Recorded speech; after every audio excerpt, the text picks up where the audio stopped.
It's time for MacBreak Weekly as we go to press. The biggest story of the year, perhaps. Apple's going to allow third-party app stores. We'll break that down. We'll talk about the new iOS 16.2 and Freeform, the new macOS 13.1. And yes, one feature that surprised everybody, Apple adding end-to-end encryption to your backups. It's all coming up next on MacBreak Weekly. Podcasts you love. From people you trust.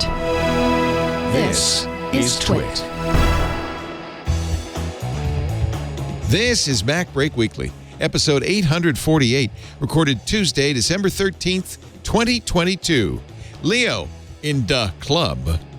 This episode of MacBreak Weekly is brought to you by Policy Genius. By making it easy to compare your options from top companies, Policy Genius can help you find the financial safety net your loved ones deserve. Head to policygenius.com/MacBreak to get your free life insurance quotes and see how much you could save. And by ZocDoc. With ZocDoc, you can find the right doctor for you in your network and in your neighborhood. Go to ZocDoc.com/MacBreak and download the ZocDoc app for free. Start your search for a top-rated doctor, many available within 24 hours. And by Rocket Money, formerly known as Truebill. Are you wasting money on subscriptions? Cancel your unnecessary subscriptions right now at rocketmoney.com/MacBreak. Seriously, it could save you hundreds a year. It's time for MacBreak Weekly, the show where we cover the latest news from Apple. And today is a news day, not a snooze day. We'll get right to it in a moment, but first, our panelists. Hailing from Detroit, Michigan, he's 53 pounds and an expert in all things plastic, Mr. Jason Snell. Where John Ashley was going, I don't know who you're going to on that one. No, there's no way to know when you just list lies. Bachelor number one. That's right. Well, it's great to be back here on the Tech Guy, or whatever this show is called now. Oh, he's getting me back. Hello, Jason. Sixcolors.com. Yes. Accuracy now begins. It's good to be here on what was supposed to be a sleepy December Tuesday, and instead is all hell breaking loose. There's news aplenty. I mean, plenty. Andy Ihnatko here, WGBH in Boston. Hello, Andrew. Hello. Jason is the new Motor City Madman. After Ted Nugent let the trademark lapse, he just broke right in there. So that's why that explains the introduction. You could be the Motor City Madman if you want. I could. I'm not sure if I could afford property in Detroit, but I'm actually one of the MC5. Actually, I'm all five of the MC5. I've decided that's what I am. I'm all five. All five of the MC5. And then finally, in this corner in the blue trunks, Alex Lindsay from 090.media and, of course, officehours.global. Hello, Alex. How would they know the blue trunks? They can't know. That's why it might be a lie, but it might not.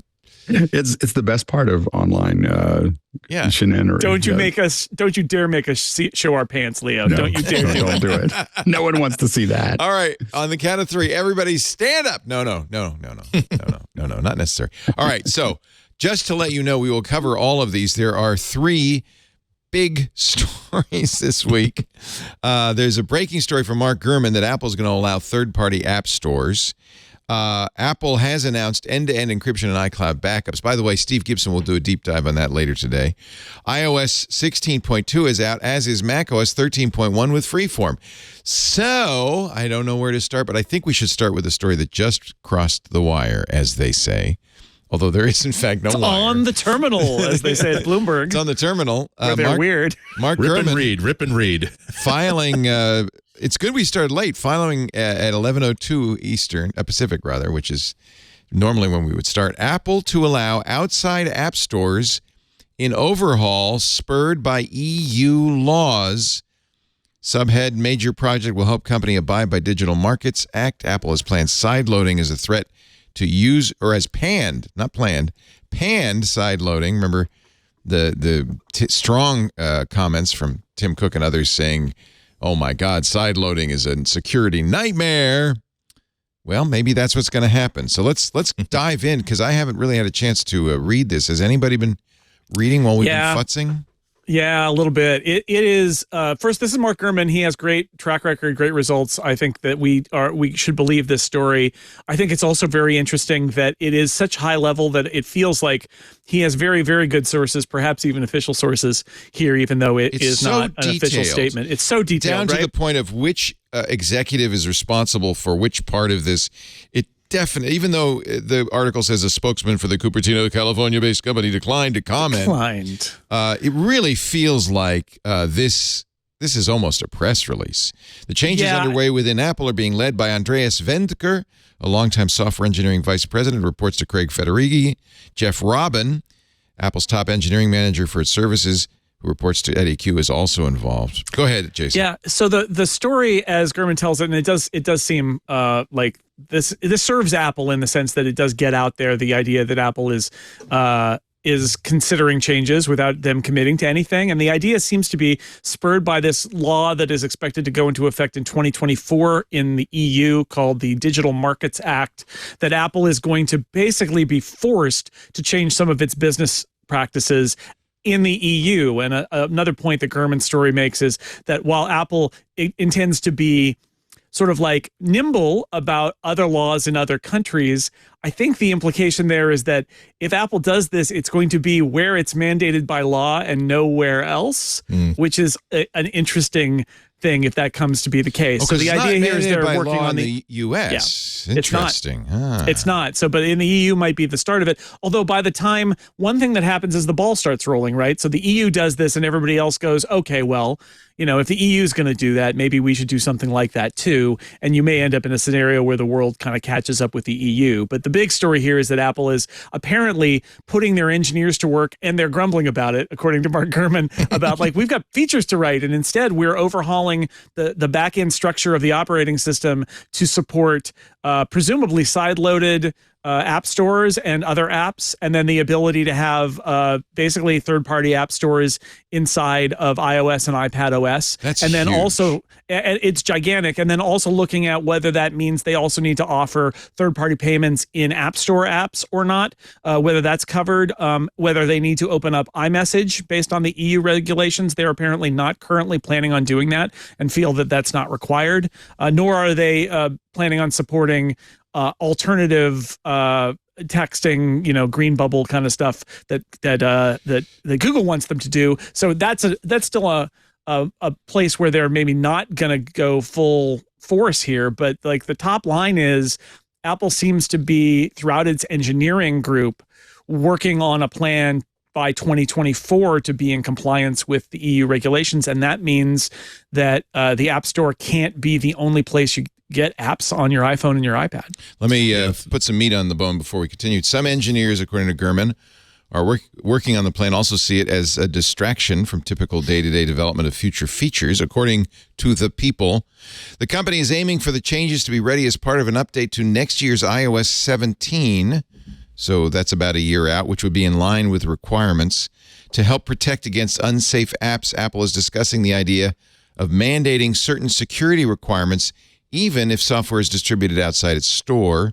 Such apps also may need to be verified by Apple, a process that could carry a fee. Is this actually you can see a model for it in what they've done in the Mac in the last few years, right? Where they've added notarization, where you actually upload your app. You're a registered Apple developer, and you have it be notarized. It's actually scanned for a very high level of like, is there anything dangerous in here? And then it's cryptographically signed, which also gives Apple the ability to flip a kill switch if it turns out that it's malware. And by default, it won't. There are various security defaults, so you can run everything on the Mac, or you can run only signed software, notarized software, or you can only run things in the Mac App Store. And so it feels like training wheels for this, right? Where they know must have seen this what coming, it looks like. And they've been or at least as a it. possibility, right?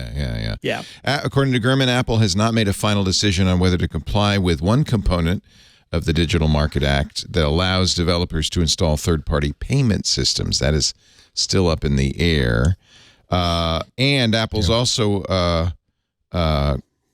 it's the NFC chip is the other big thing, right? Like access to open the up, NFC. Yeah, they're being hit by that. They're working on opening more of its private application programming interfaces, APIs, to third-party apps. which is huge. Those have always been restricted. For instance, as McGurman points out, Chrome has to use WebKit, basically Apple's Safari as its browsing engine. Under the plan to meet the new law, Apple is considering removing that mandate. Yeah. It is also working to open up other features to third-party apps, more camera technologies, the NFC chip. This is a complete revamp of the platform in a direction that the EU would prefer, but Apple has long held makes it insecure. Alex, are you unhappy? Yeah. Yeah. I mean, I think it's going to be, I think that what's interesting about it is that I think Apple is going to, by showing that they're moving towards this, I think if you were talking to if you were lobbying in the United States, what you would probably tell people is, hey, we should see how it works in the EU. Yeah. That stalls everything for years in the United States, which is, of course, their largest market. So I think that there is some advantage to Apple doing this and kind of begrudgingly kind of going that direction. And showing that they're covering as many of those little pie holes as possible. It's really hard to, because I think they're just going to say, well, we don't know how this is going to go. We don't think it's going to go well, but let's try it in the EU. And so I think that could be, kind of where they get started. That could stall any kind of legislation in the United States for years, which would probably be good for Apple. I think that the issue really is, I know it sounds inverted from this, is the user choice. Is that if we get forced out of the Apple ecosystem so that we have to download Netflix on a third party, if we have to download what Epic Games on a third party, we are, as users, are getting forced to use something that we don't necessarily want to use, and I think that is the other side of this. If I were Epic, I'd make the same argument Apple makes, which is you can always go to Android. If you don't want Epic game, you don't have to install our games. You have a choice. No, that's what people will do. It'll just be frustrating that, as the Apple user that I bought into this. I paid for all, we paid for all of this, and that's working perfectly fine for the user. And so this is probably, though, Alex, be a switch, right? You will probably, giving you choice doesn't mean forcing you into it. There could be a switch that says keep everything as it has been. On the Mac, right? No. I think the Mac is the model here, where it'll probably be allow only App Store, allow only approved, right? Like gradations of security with the default, depending on what the law says. But again, I think that there'll be apps that again, it'll be frustrating for the user. People like me will just spend Twitter just pounding on everybody who doesn't release in the App Store. And it won't be. It'll be. You could pound all you want on Twitter. I don't think anybody's be reading it. No one will be there. No one will be there because I'll have 4,000 characters, to do it in. No, but the point is that the. There are some Mastodon instances that give you 5,000. So if you really want to write a screed. No, thank you. Like literally, just as a sidebar, I was fine. I was not fine. I was upset with a lot of things Twitter was doing, but I was willing to stay on. The 4,000 character limit, I was like, well, I think I'm going to be gone. That now. would be a killer. Anyway, so the you don't like change, do you, Alex? I'm sensing I just don't like. I don't like things to take things that are not the center of my life. I don't like them to take time. That's the big thing, is that so when people make things complicated on the edges of what I'm doing, I don't like to expend extra time on something I don't think is useful. Focus on what you care about and not have to worry about this stuff. Yeah, so that's my whole thing, is I like security just to work because I don't want to think about it, and so the thing is that I think what Apple will probably do is, we'll see, but we all get to look into our own globe. They're going to let this stuff go through the EU. Every problem that happens on the outside of their app store, they're going to make sure that everybody knows. This is because we did this. This is because we did this. This is because we did this. And it's going to, I think that if I was Apple, and I think that you're also going to see a bifurcation of the way they treat developers. And while the laws there's lots of ways of hedging things, different ways. But if you're not building for Apple, good luck. If you're not building for the App Store, good luck on getting as much support. I think that's probably what's going to happen. Yeah. A lot of that stuff's subjective. It's very hard to measure. So it'll just be kind of like, well, we'll get to you when we can, but I don't think you'll matter as much to Apple once you go out of the. I do feel for the folks inside the Apple campus who are coming up on the holiday break and suddenly, we got, can you stay for the weekend? Work on those little features. Andy, what do you think? Well, directly to what you were just saying, like it's. I think there are a lot of developers out there, a lot of Mac and iOS developers that they're like, "Thank you, Apple. Finally, you get a taste of your own medicine." Where you know what, we don't want to have to spend like 3 months of our production time supporting iCloud in a feature that doesn't affect our app whatsoever. But you're making that a requirement for continued access to the App Store. How do you like having to spend all of your time on things that aren't cool features? They're just here to satisfy some requirement that you don't even agree with. But now, obviously, at this point, like the news is literally 50 minutes old in terms of like when it actually hit the Bloomberg site, and all we really know, really know, is that we have a very reliable reporter who's talking about this in broad terms. We don't know. Everything's going to be about how it's implemented. I like what Jason was suggesting, that perhaps it will work pretty much the way that the Mac side works, where it will prevent you from doing it, but or it'll basically send you, look, we're not going to let you do this unless you go into settings and do this. And even then, we're going to basically give you a few warnings about why this is a bad idea, and then just let you do it. I don't think it'll be I don't think that as a binary construct, having an external app store is going to be, by definition, destructive. I think that the first time that when I update my Comixology app or my Kindle app or whatever, and I can actually make purchases inside the app without Apple, and Apple never had justification for taking a double-digit percentage of a comic book that they had nothing to do with the production of, nothing to do with the distribution of, nothing. I'm here because I'm a customer of Comixology, not a customer of Apple. There was no reason for them to take that money, and that's the reason why you can't buy stuff directly through apps, even in places where it's a really, really good idea. And as to other companies maybe abusing this and saying, well, from now on, if you want Netflix, you have to do it through our Netflix app store. I'm not. See, the problem with that is that we forget that the normal user wants simplicity. They are going to look for. They're going to look for everything inside whatever the built-in app store is. And if they are told that, hey, look, we're not available in the app store, please go and go to this site, sideload this app, or go. If God, do you think there's any chance that Apple will allow these external app store apps to be available in the app store? I don't think so. But here's all the steps you have to do to install our app before you can actually get the app that you actually want.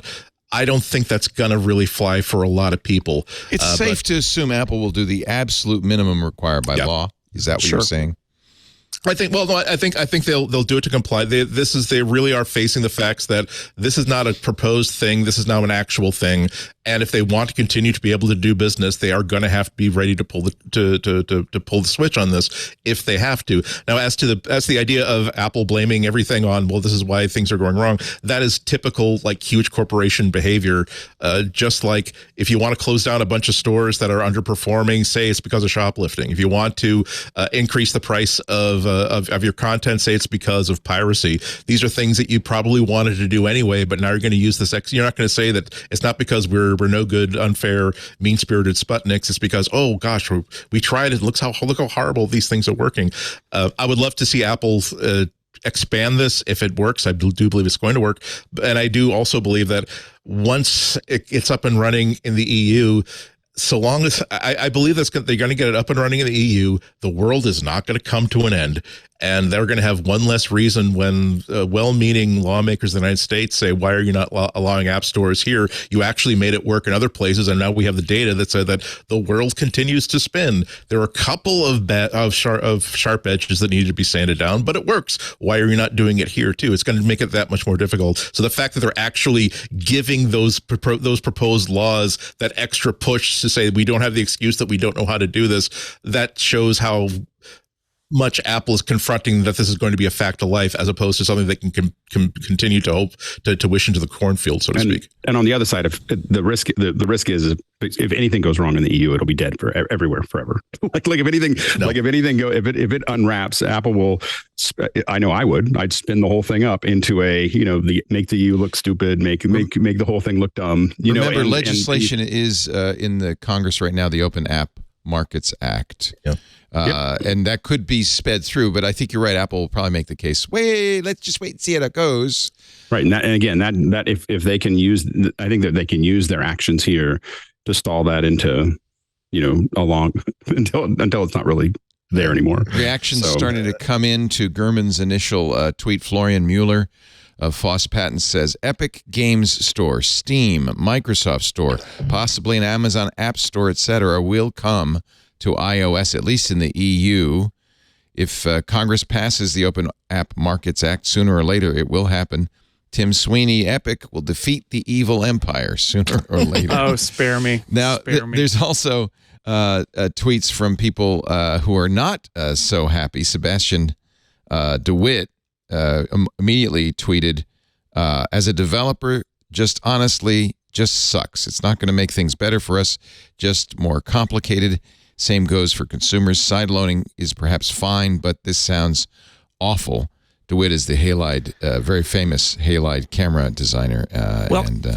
A point that I've heard from a lot of the people I know who are developers is there's already a surprising amount of piracy on iOS via jailbreaking. And they look at this and they say, we don't like that Apple's taking 30 or 15, leaving 30 or 15%, right, depending on their business.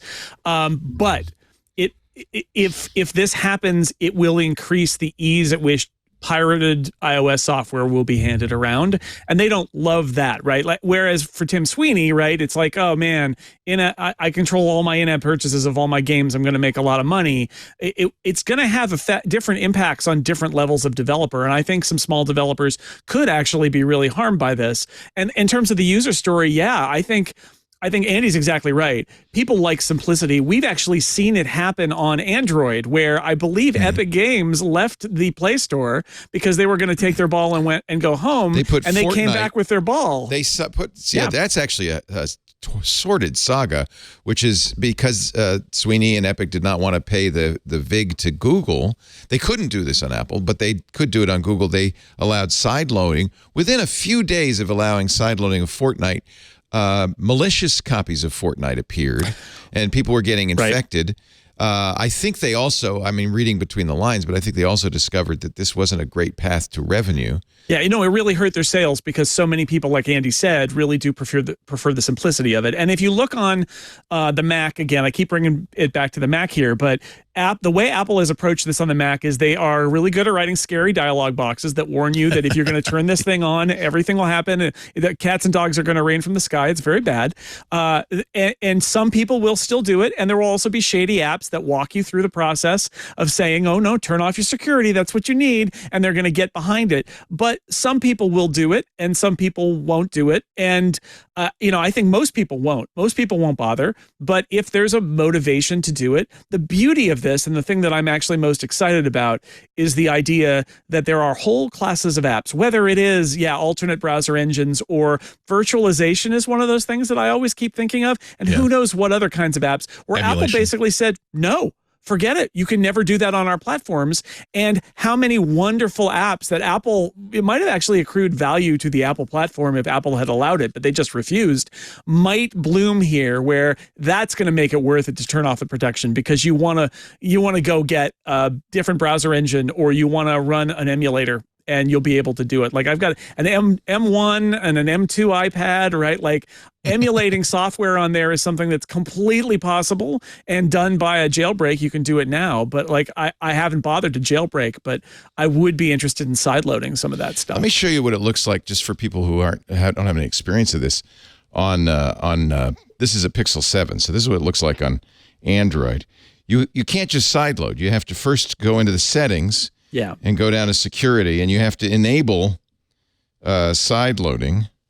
I think I don't even remember where it is. Oh, exactly. Yeah. Apple will put it several levels further down than that, and then there'll be a scary dialogue but it's here box somewhere. I should have probably tried to remember that first. Safety and emergency, passwords and accounts, system. Maybe it's under system.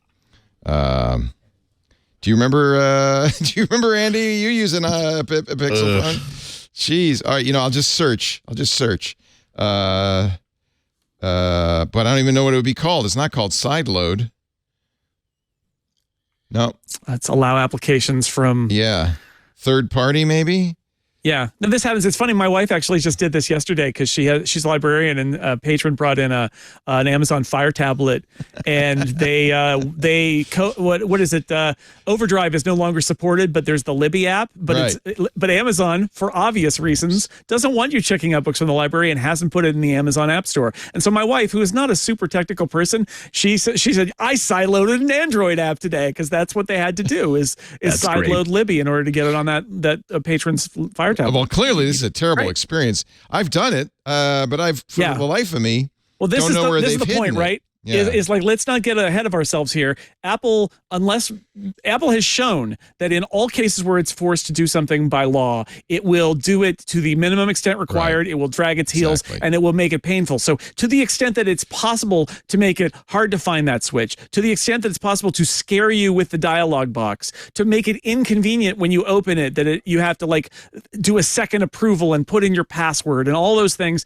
Apple will do all of that. And the fact is most people won't get to that point, but some people will, and the alternative app stores will have, I mean, this is, unless the EU comes out and says you've got to put alternative app stores in the App Store. You just have to do it that way. But I imagine there are lots of loopholes where Apple is going to make this enough of a hurdle that most people won't go over it. Well, plus, it's a great opportunity for the bloggers and folks at Inside Mac. So many how-to articles. How to turn on sideloading. So I have just looked up from an Android app blog how to do this, and I head to the problem is with Android, it's everybody has different things. Now this is Android 7, so this install. If you search for install unknown apps, it'll find it on install unknown apps. Okay, that's the problem. Is you need to know what to search for. Install.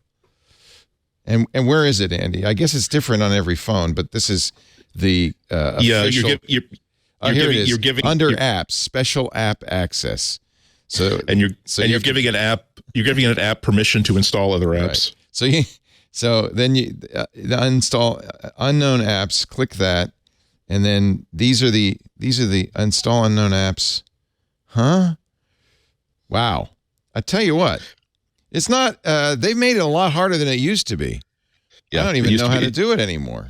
But they've added a little extra layer of security. Yeah, well, security by obscurity. Like I have no idea where to do this. So Apple will certainly do that. It's interesting that Google has chosen to do that. Whether it's for security or protect the Play Store, I don't know, but that's interesting. And a lot of it'll depend on like things like the new.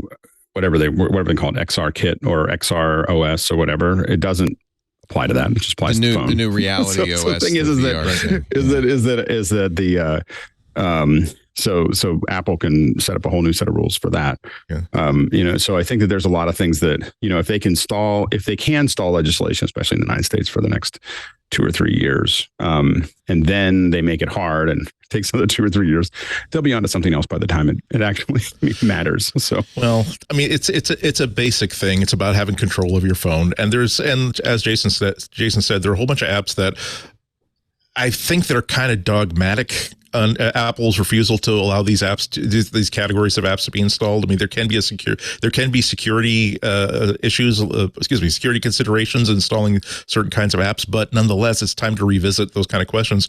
I'm really keen to see if, again, we have no idea how this is going to be implemented, if it's going to be something where it's going to be even attractive for someone to install an additional app store. But I would, in a best case scenario, it wouldn't necessarily be that users can install apps from anywhere.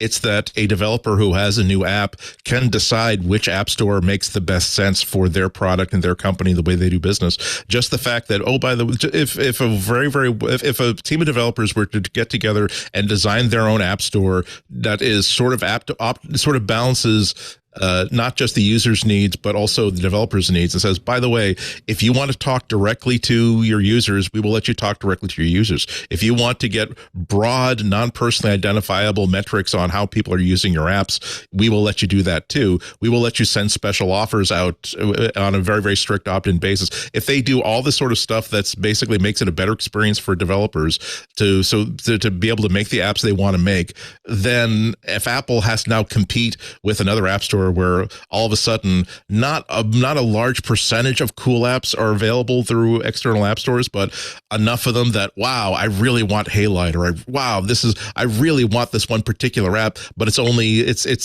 available through the United Artists, so to speak, version of the App Store, where 12 really significant developers decided to make an app store just for their own products. And then that's when you find that a lot of people will have this external app store installed.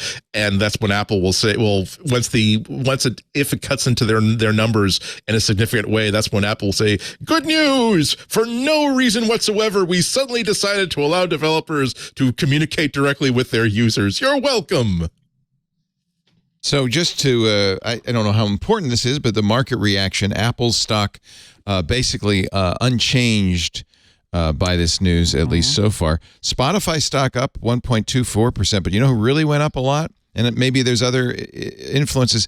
The Match Group, 7.21%. Of course, that's all the dating apps are owned by the Match Group. They're escorts around the world are cheering. But remember, it was the Match Group that was upset in Holland. They were the ones who got the Dutch authorities in the Netherlands to force Apple to relent. So seen as good news, I think, now up 8.6%. So seen as good news for some.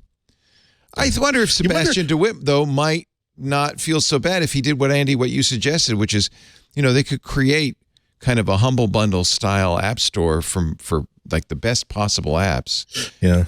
I don't know. It's interesting. You got me thinking about different ways that Apple might have avoided this. Like if they had simply said that, you know what, we like getting as much money as we possibly can from developers, but we agree that subscriptions, we have not earned a penny out of people who buy subscriptions through the app you create. We agree that we have not earned a penny of every comic book that you sell, or every book, or every audiobook, or every album that you sell through your thing. We will now basically uncouple that from the revenue model, so that we will basically try to address the complaints you have about App Store exclusivity, so that no one will see a point to wanting to have an external app store. It'll all be bothered with very little upside. So I wonder how much discussion would be going on inside of Apple about that instead.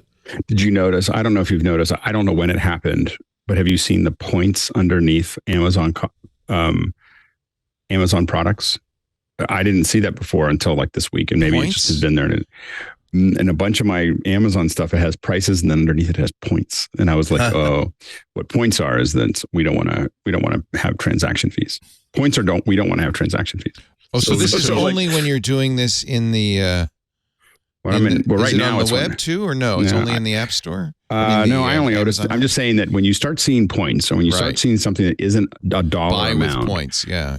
Anytime you see that is a moving around transaction, or transaction. So Apple fees. doesn't. If I buy with points, Apple doesn't get any of it. You don't get any Amazon points. if you were buying something in World of Warcraft, you'd get charged for the money that you put into it, but you wouldn't get charged for that's what Epic tried to do in Fortnite was create Fortnite bucks, and that's where Apple drew the line and said you can't be doing that because we want 30%. But they couldn't do it through the phone. But if you went to Amazon on the web, right, and you put in $100 and got points out of it, Apple knows this, obviously. That's why they try to keep Epic from doing it.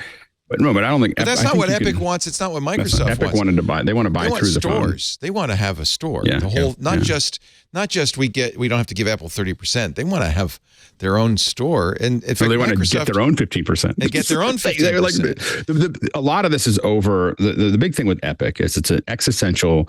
When you look at the Epic ecosystem, they have this massive ecosystem for their games and for their development, for Unreal development, where I can buy a house, I can buy a chair, I can buy a car, I can buy all these things. And they want that ecosystem to live inside of the iPhone, of course, and they it's a huge part of their business model. And all the companies that are talking about NFTs, they don't want to pay Apple 30% of their NFTs either. And so NFTs and app stores, especially around assets, I'm going to buy and sell a bunch of assets and building a marketplace for. It's less about apps for Epic. I don't think they're trying to sell more games. Maybe they are, but what they really want to sell are the assets that you need for those games. And they want that to be frictionless on the phone, and they don't want to pay 30% to do that. And that's why I mean, that's why they're so upset about it. And it's probably the same with many of them, is that if you have a virtual world, there's a lot of things their issue is that you want to buy and sell. You can buy and sell things without, Amazon can buy and sell things on the phone without being charged by Apple.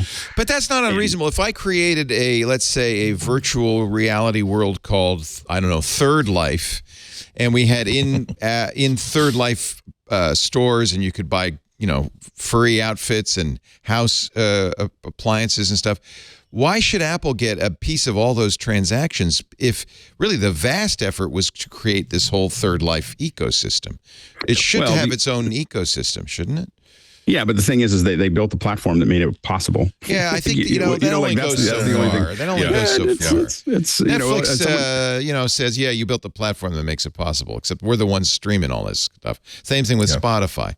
Yeah, but the issue though is that it's tautological to say that, Alex. It's because you're saying we're super successful. And because we're super successful, we want to keep being super successful. And you owe us because we're super successful. I think but I think that the issue is, and if they clearly said, no, that's not going to work. And if they had 70% of the market, then we would start talking about monopolies. It's just that they have much less than that. And usually you're left to be able to do what you want to do until you reach a monopolistic position. And they're just not in a monopolistic position because there's another phone. So it's funny. In order to make it a debate in Windows Weekly last week, I had to channel you on this, Alex. And I even said, I am now going to channel Alex Lindsay. But that's exactly the debate we were having. I said the same thing. And Paul said, well, no, but they have 100% monopoly within but iOS. But the thing is, so what about Sony PlayStation? What about the Xbox? They're taking 30%. I did a good job channeling you last week because it's exactly what I said. Right. They charge 30%. He said, yes, but they don't have 100% monopoly in the same way. They have 100% monopoly of PlayStation. I can play No, that's not true. No, I can buy a game and play it on PlayStation without Sony's involvement. If I'm buying it... Yeah, if I'm buying it for download, but if I go down to GameStop, I can buy. Now, maybe Sony has the manufacturer giving them a big, or maybe not. There's maybe not. There's indie games. That's not a completely transparent it's 30%. If you're able to run on a PS5, you have to give them 30%. You're paying 30% to Sony. Well, and I agree, and I think that's where the 30% for Apple came from. Is that Microsoft and Sony have been doing this for years, long before Apple, frankly. Yeah. So speaking of fees. Yeah. Speaking of fees, though, this is a part that we haven't really covered yet. That is part of this is how Apple will find other ways to get their money. And I also agree in terms of them taking a cut that one of the big reason they should take a cut is because it's convenient. Like to say, in the end, you can offer whatever system you want, but the Apple in-app purchase is just so slick and we've already got their credit card that you should use us. And that I think a lot of people would, honestly. But it probably increases sales by more than 30%. I'm going to guess. It might. But if you want to, but right now there's no choice, right? So you try it out and see. But I think that a lot of people would stick with Apple's payment method anyway, just because it is so convenient and Apple's got it wired in and it's a first party thing and it's like super easy. But what Mark Gurman says also is, so to protect against unsafe apps, Apple is discussing the idea of mandating security requirements, right? There are going to be rules about that. And you might have to pay them may need to be that. verified, a process that could carry a fee. And I will say that in some other arguments that Apple has made over the last year, they have talked about how Apple gives away its developer tools for free or for $100 a year, and that they don't do anything to do that, but that some of these outside app store things that they've said in certain countries, like in I think Japan or South Korea, they've said, okay, you can use a third-party payment system, but you still owe us a percentage of your as a part of being an Apple developer, right? They've gotten around it that way.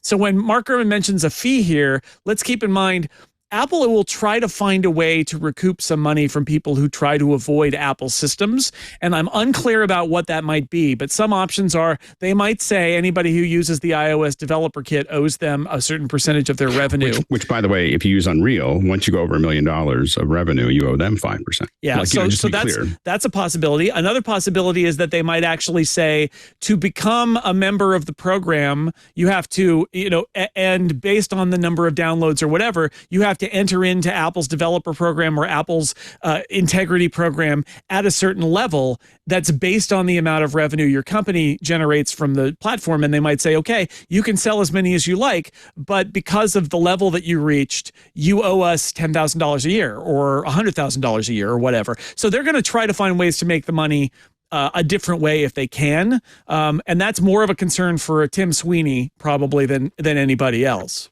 All right, we're going to take a little break. There will be much more to talk about as the details of this become clear. We should once again point out we're treating this like it's a fact. It's a leak published by Mark Gurman. Who knows? But a good one. We could have just wasted the last half hour for He's nothing. got a good track record, though. So yeah. Good to talk about. The details, once the details were filled in this article, it looks pretty clear. He either has a very good source inside of Apple, or Apple's feeding him this stuff. I think it's probably the latter. I mean, this is too detailed. Again, if you it would be really useful to leak if you wanted to make sure that before this Congress closed, they didn't slip in those little laws. If Apple looks like they're already going it takes a lot of the wind out of that sail. Yeah. So if you went into December and you released, and it just happened to leak out that you're already going to go that direction. Though. It could be that you get Senator Klobuchar says, well, we don't want to be second fiddle to Europe. We're going to pass our bill too. I mean, maybe it could backfire. Well, remember that there's a must-pass bill that's closing this term. So that is an interesting observation. That if they manage to get it in under the schneid, where it's like, are we going to remark up and renegotiate this entire package, or are we just going to let you have your $80 million bridge from your golf course to your house? Guess what? You get your free bridge because we can't shut down the government. We can't shut down the Defense Department. Yeah. All right, let's take a little break. I have a feeling there will be many more conversations. Just a program note: we will be here next week. I think Rich is joining us next week. Rich Siegel. Yes. All right. So that's good news because he is, of course, the independent and very successful developer for most of the life of the Macintosh of BB Edit at Barebones Software. I bet you Rich will have some things to say about all of this. He's gone back and forth with having BB Edit on the App Store. Is it currently on the App Store? I think it is. I think it is. Yeah, I think it is. Yeah, for a while it wasn't because he couldn't do everything he wanted to do. Right. And then he relented after Apple made some changes. So Rich will have much to say. So the developer's point of view next week on MacBreak Weekly. And then we will be taking the 27th off, as will all the shows that week after Christmas, the 26th through New Year's Day, we will be doing best ofs. So the best of MacBreak Weekly will be on the 27th, and we will be back with an all-new show in the new year, January 3rd. Is that what you said? I think that's what you said, and I think you were right, Jason. So, and I will be tanned by then, I hope. I pray. I hope I can go to some beach somewhere. And I'm not talking North Beach in San Francisco. Our show today brought to you by, actually, that's not so bad. They have a great focaccia there. Brought to you by Policy Genius. I just want from my own life, when I had kids, everything really changed. I suddenly became more responsible. Actually, it was good for my career because I started to pay more attention to it. It was right about then that I started doing computer talk radio and tried to get a national show and all of that stuff, started doing more TV. The other thing, though, that I did, as I decided, I better take better care of my family. You might think you started saving for college. No, I didn't. But I did something probably more important. I got a life insurance policy. Because remember, if something happens to you suddenly, if you're a breadwinner, the mortgage payments don't go away all of a sudden. Child care, other expenses don't disappear. You're still on the hook. Your family is on the hook now. You want to take care of your family, you want a life insurance policy. A lot of people say, well, I got it through my work, but look at what you get through your work. It's probably not enough to last more than a few months or a year. And if you leave your job, it's one way they keep you. They hold on to you because if you leave your job, you lose your insurance. I think you need your own life insurance. And one more thing to add, to put the pressure on you, life insurance gets more expensive as you get older. So it's never going to be as inexpensive to get it than right now. And the best way to find it, Policy Genius. The smart way to buy the right coverage for you and your family. They don't sell insurance. They help you find insurance. Now, when you talk with them, if you call them, all of their people on the phone are licensed agents. They have to be by law. But remember, they don't work for the insurance companies. They work for you. So they have no incentive to recommend one insurer over another. You could trust their guidance. Policy Genius was built to modernize the life insurance industry. And their technology makes it so easy to compare life insurance quotes from all the top companies, AIG, Prudential, whoever, in just a couple of clicks which helps you find the best price. And trust me, you really should be shopping. There is a huge variety of coverage and prices. But with Policy Genius, you can find life insurance policies that start at just $17 a month for $500,000 of coverage. Obviously, that's going to vary depending on your circumstances, but it's really worth checking. It really is.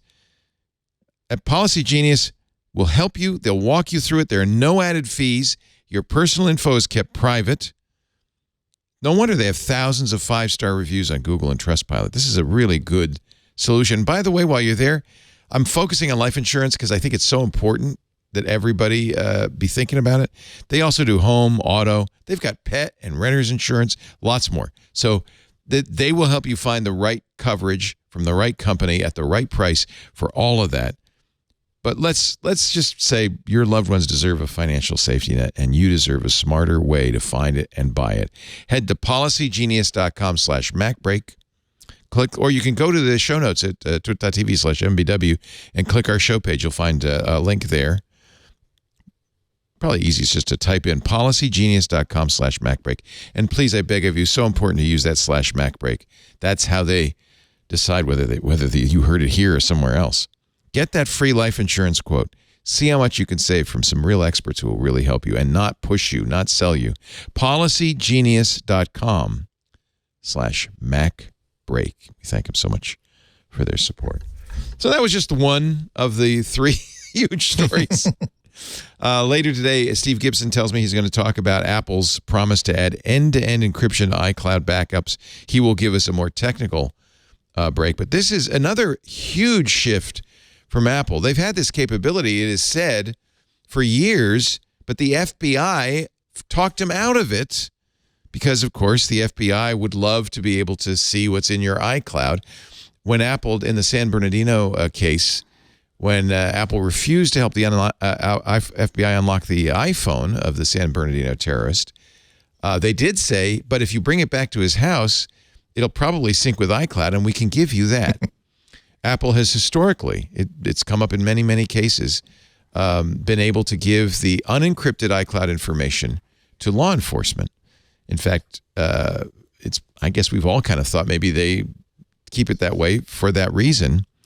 But on Wednesday of last week, they announced something called Advanced Data Protection. Actually, they've had that for some time. They're going to expand, though, the categories, and it will finally include end-to-end encryption for backups on iCloud, as well as photos and notes on iCloud. Your thoughts? It's funny to think about it this way, but in many ways, this is not an enormous technical change because the truth is that everything is pretty much not mail or calendars or contacts, but almost everything that you do is stored at Apple in an encrypted fashion. The difference is that Apple also has a key to it, right? You've got a key and Apple's got a key. So Apple can view it and you can view it. And with this new feature, what Apple is saying is for this class of stuff that has previously not been just your eyes only, we could also access it. We're going to not have the key. We're not going to keep that encryption key. That means you'll have to generate the key on your phone.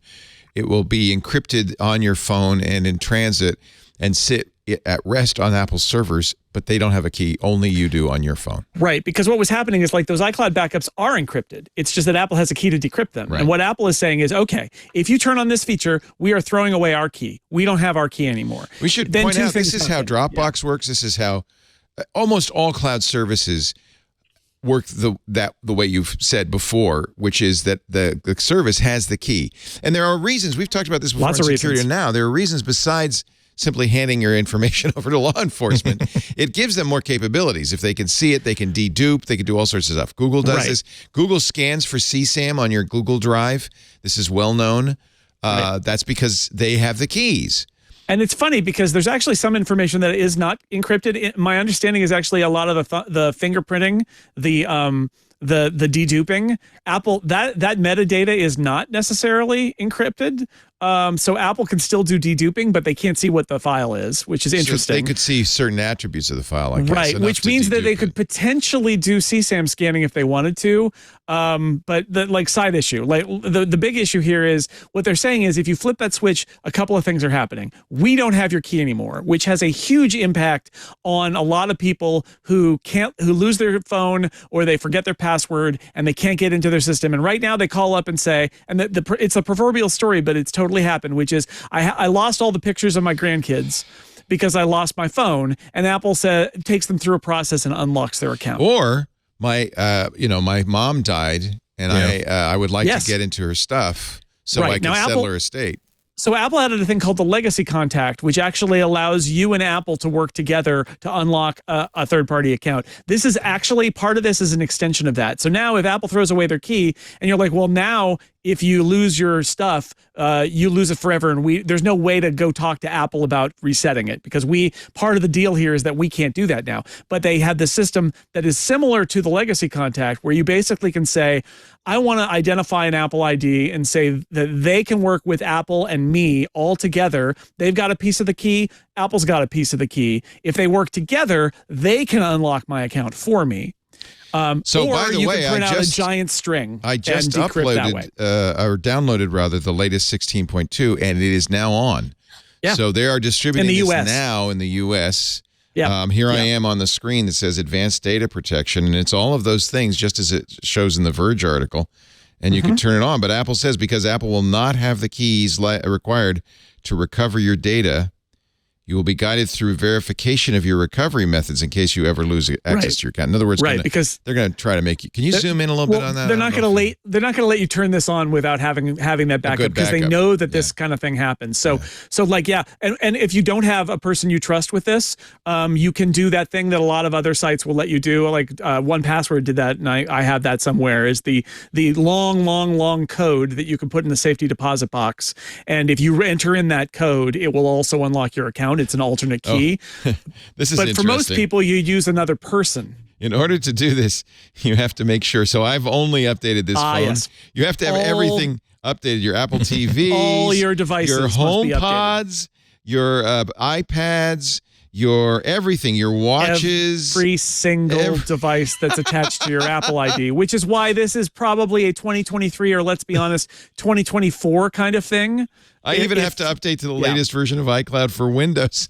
Of course. Yeah. It makes sense. Yeah. Otherwise, how would they be able to access So this explains why, because everything got pushed today. iPad OS, iOS, Mac OS, and I realize HomePod OS and Watch OS have also been updated. And that's probably much of it is to support this new advanced data protection. And good luck if you have an older phone that doesn't run the very, very latest software either. Yeah, you can't do it. Yeah. And I think that some of the stuff starts to come into light because a lot of this, nothing like this gets done in a month, right? This has been probably something they've been working on for a couple of years now. And, the CSAM scanning that we talked about earlier this year, all those things are kind of connected to this. Like we have to make people feel safer that, hey, we're about to cut all the access off to everything to be able to see everything. But because the number one thing that's going to come up is terrorism, Well, what do you think is going to happen with China? What's China's response going to be to this? They don't want this. The FBI, the Fibbies don't want this. No, I mean, the UK has a law against this. Australia has a law against this. Apple's going to be facing a lot of governmental requests at this point. I feel like their strategy here is basically to say, we're going to do this because it lets us say this is what we think it should be. We don't think we should have that information, and that law enforcement that's using this, it's sort of a weird effect of how we built the cloud. But in the long run, it's your data and we shouldn't see it. That's right. And they, I'm sure, would love not to have to comply with those requests. And if they are forced to, they're going to be like, it's not us, right? It's not us. Yeah. Right. The government made us. We want to protect your stuff, but they're not going to let us. And they're going to force the government to make that decision. Feels like as big a turnaround for Apple as the App Store thing. And this one's not being compelled by anybody. I think this is really an interesting turnaround for Apple.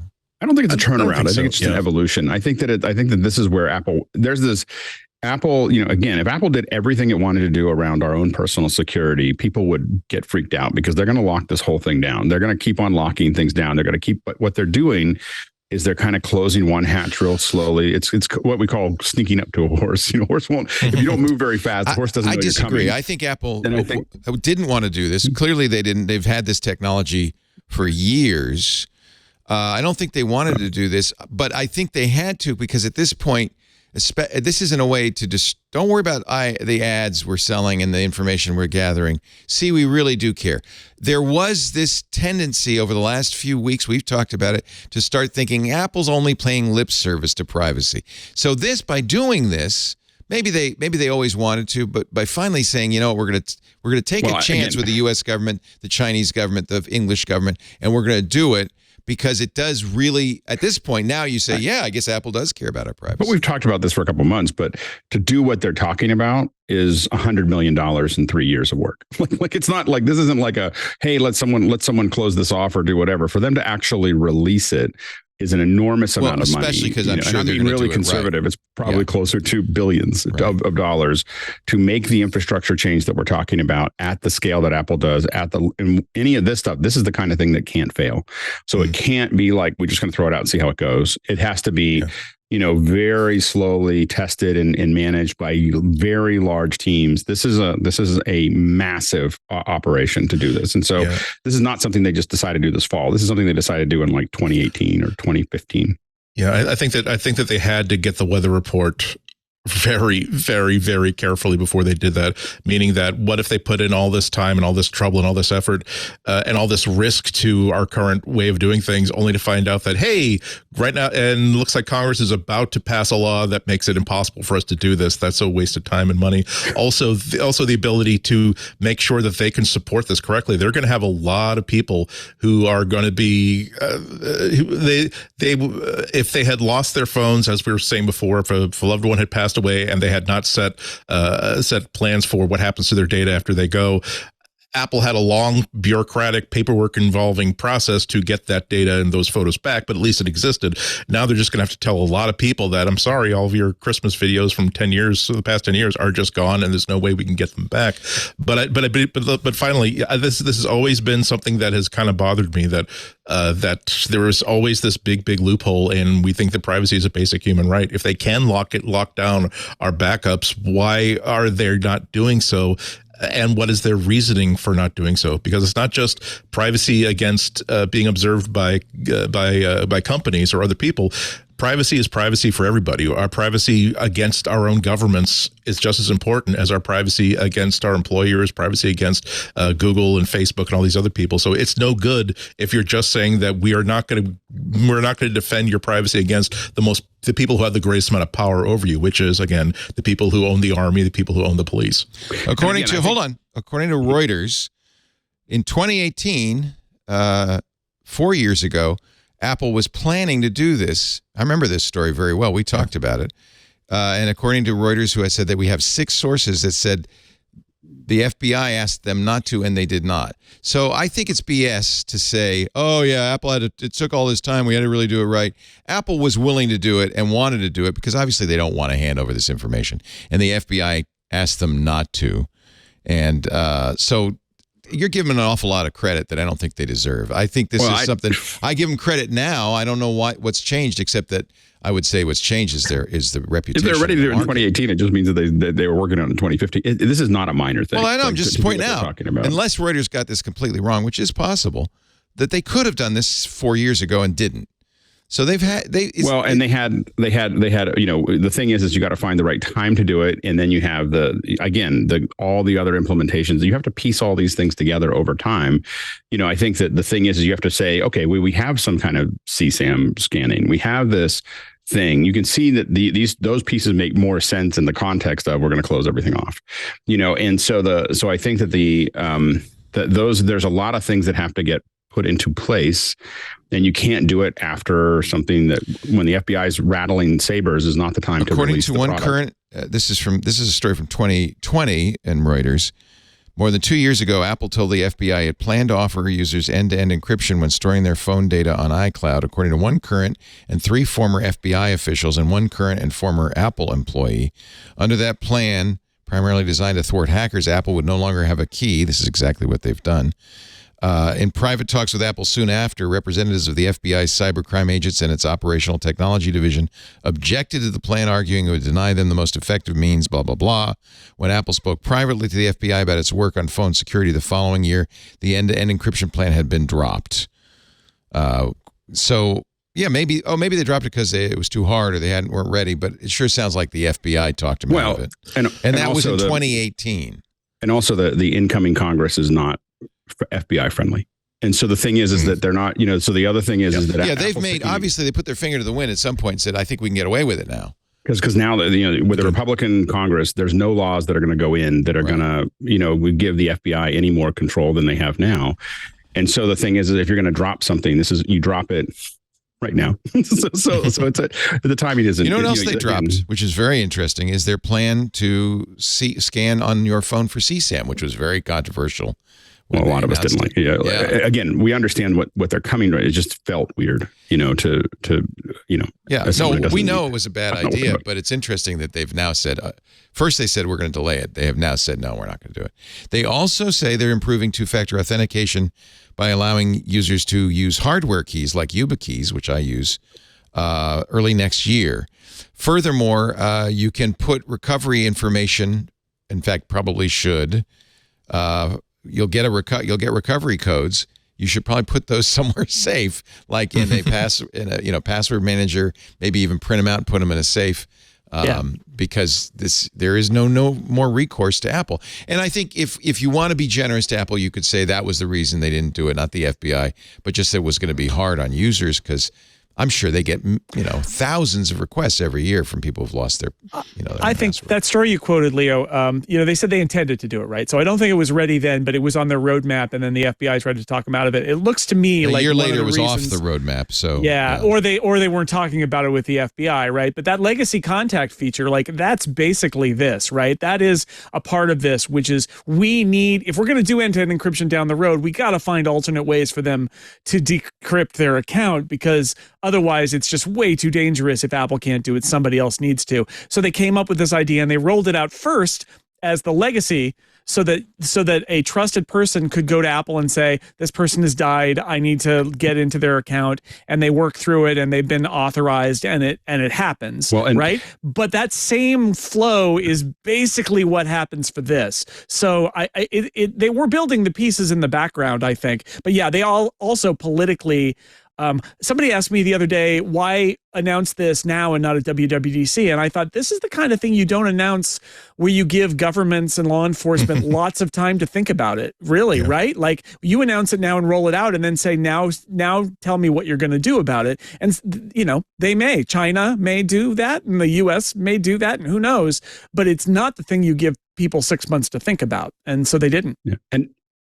And we always have to preface when we talk about security is that, the reason that we don't have in the United States, for those listening in the United States, the reason we don't have a 9/11 every week is because of signal intelligence. Let's just be clear. This is we are safe because there is an NSA and a CIA that is doing what it does to gather it. So we never want to say, okay, we can't let the government look at anything because it is what keeps us from having walls around our house that have broken glass across the top and, machine guns at every corner, which I work in countries that do have that. Right. And so the thing is that in signal intelligence is the thing. And the problem is that, Edward Snowden made it very clear to us that humans have access to the data. Humans, it's not like nobody can get a hold of it. Anybody can get a hold of it, or not anybody, but there's people that can get a hold of it and use it for leverage. And it's not even just the thing you have to think about is, well, if you're not breaking the law, but what if you're just not doing something that you want to necessarily make public, that can be used against you, and so the thing is that, and that's not breaking the law and it's not warranted, but it is still something that would make you embarrassed and that puts you in a point of leverage. And these are all things that we don't want our governments to be able to do And maybe our government will do fine. I don't know, but we definitely don't want all the governments to be able to do that. So I think that it's a very reasonable thing for people to have that internal. I understand what the risks are. Is that we might have, the FBI is going to tell us more people will die, because we weren't able to figure this out, and that might be true. And we always have to weigh freedom versus safety. Yeah. Simply put, people don't even need to have a reason why they want privacy. They can just simply say, if I have the ability to secure my information, I will secure that information just on principle. And it is important that as we have these conversations, as important as I think that this kind of freedom is to everybody. Because otherwise you were going to establish a legal principle that the individual here in America, the individual American citizen does not have the right to have a secret from its own government. That's bad. We also have to acknowledge, just as you say, that this is not just three-letter agencies who just want to snoop in on us for their own jollies. This is lives get saved, disasters get averted, bad people get incarcerated and discovered because of ability to essentially pry into private affairs. And so this is going to make it more difficult for law enforcement to do their jobs. That's not the end-all be-all to every single argument. And it's never been, from an information perspective, it's never been better for law enforcement because we use these phones. Yeah. It was described to me once that by someone that would know that, it's like you have a 1920 by 1080 screen that is completely in focus and there's one pixel missing. Yeah. And that's your phone. That's how much data they have about us, about our behaviors, about who we're talking to, about when we're talking to them. It's just this one little pixel. And they're really frustrated about that little pixel. Like, I just need that one last one and I'll have everything. Yeah, we're going to have to. Phil Zimmerman, the creator of PGP, said that. He said, is that it? Yeah, he said they want 100%. Just a few missing pixels bug the hell out of them. And I get it that, like, if you're a law enforcement agency, you want as many tools as possible. But it is true that there's a spectrum that runs from them having nothing to it being a police state. And the idea is you have to find some place in the middle. And I think as a function of the growth of technology, we've entered a place where our personal private disclosure is way greater than it ever used to be, right? The idea was it was in your mind or it was in your house. Right. And if it was in your house, they had to get a subpoena to come in and look in your house. And if it was in your mind, they couldn't do anything. It was protected. But we offload so much of our brains, our backup brain is our phone, and we carry it outside our house, or we put it in the cloud. And that's why I feel like there's one way to view this, which is Apple's approach to cloud data is it really does belong to you and we shouldn't see it. And the only reason we've seen it up to now is a function of the way technology has progressed. But we've reached the point where we don't need it. We don't need to see it anymore. And we don't think just because we used to be able to see it, we should continue to see it. And I get how law enforcement would look at that and say, you're taking away one of our best tools. And I get that. But on a higher level of philosophy, it really isn't anyone's right for the tech companies to be able to look at our stuff. It's well put. It's really well put. You have to recognize law enforcement would love to have a camera in our houses at all times as well. And it certainly would cut down on crime. But that doesn't mean they get to, right? Right. But this is why this is part of what I love about technology in general, that it forces us to think about the reasons why we have the principles that we have. That we have when the Bill of Rights was being assembled, we never had they didn't write down Article 11 is that individuals have the right to have a secret from the government, because it was inoperable. There was no way that you could create a secret in a written form so that the government could not at some point retrieve it. You can put it in a safe, locked inside another safe, buried in concrete under the sea, and if it's important enough, the government could send divers down, jackhammer it open, and drill it open. Or as one of the founding fathers said, Ben Franklin, a secret can be kept between two people if one of them is dead.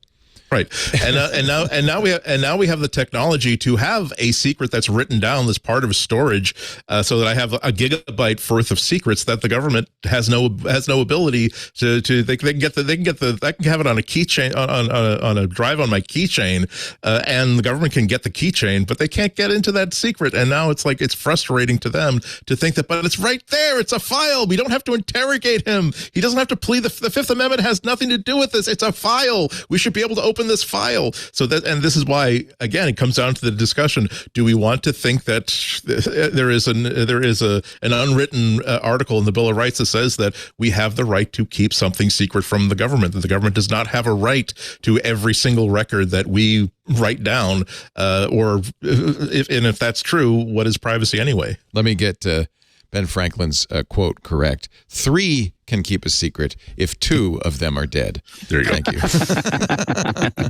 Well, and again, we're not just talking about people breaking laws. We're just talking about people having, doing things that they don't necessarily want to, project out to the rest of the world. Period. And that may be Yes. not nefarious at all. And that's the It's problem just- with it's law just their personal enforcement. They lives. assume that anything that's kept secret is illegal. Well, but it's worse than that, because law enforcement will use that against you. So the thing is they'll go, well, this was happening and this was happening. Do you really want that to come out in court? And then everyone's like, okay, I'll cop to the whatever it is to get out of the fact that I don't want this to get public.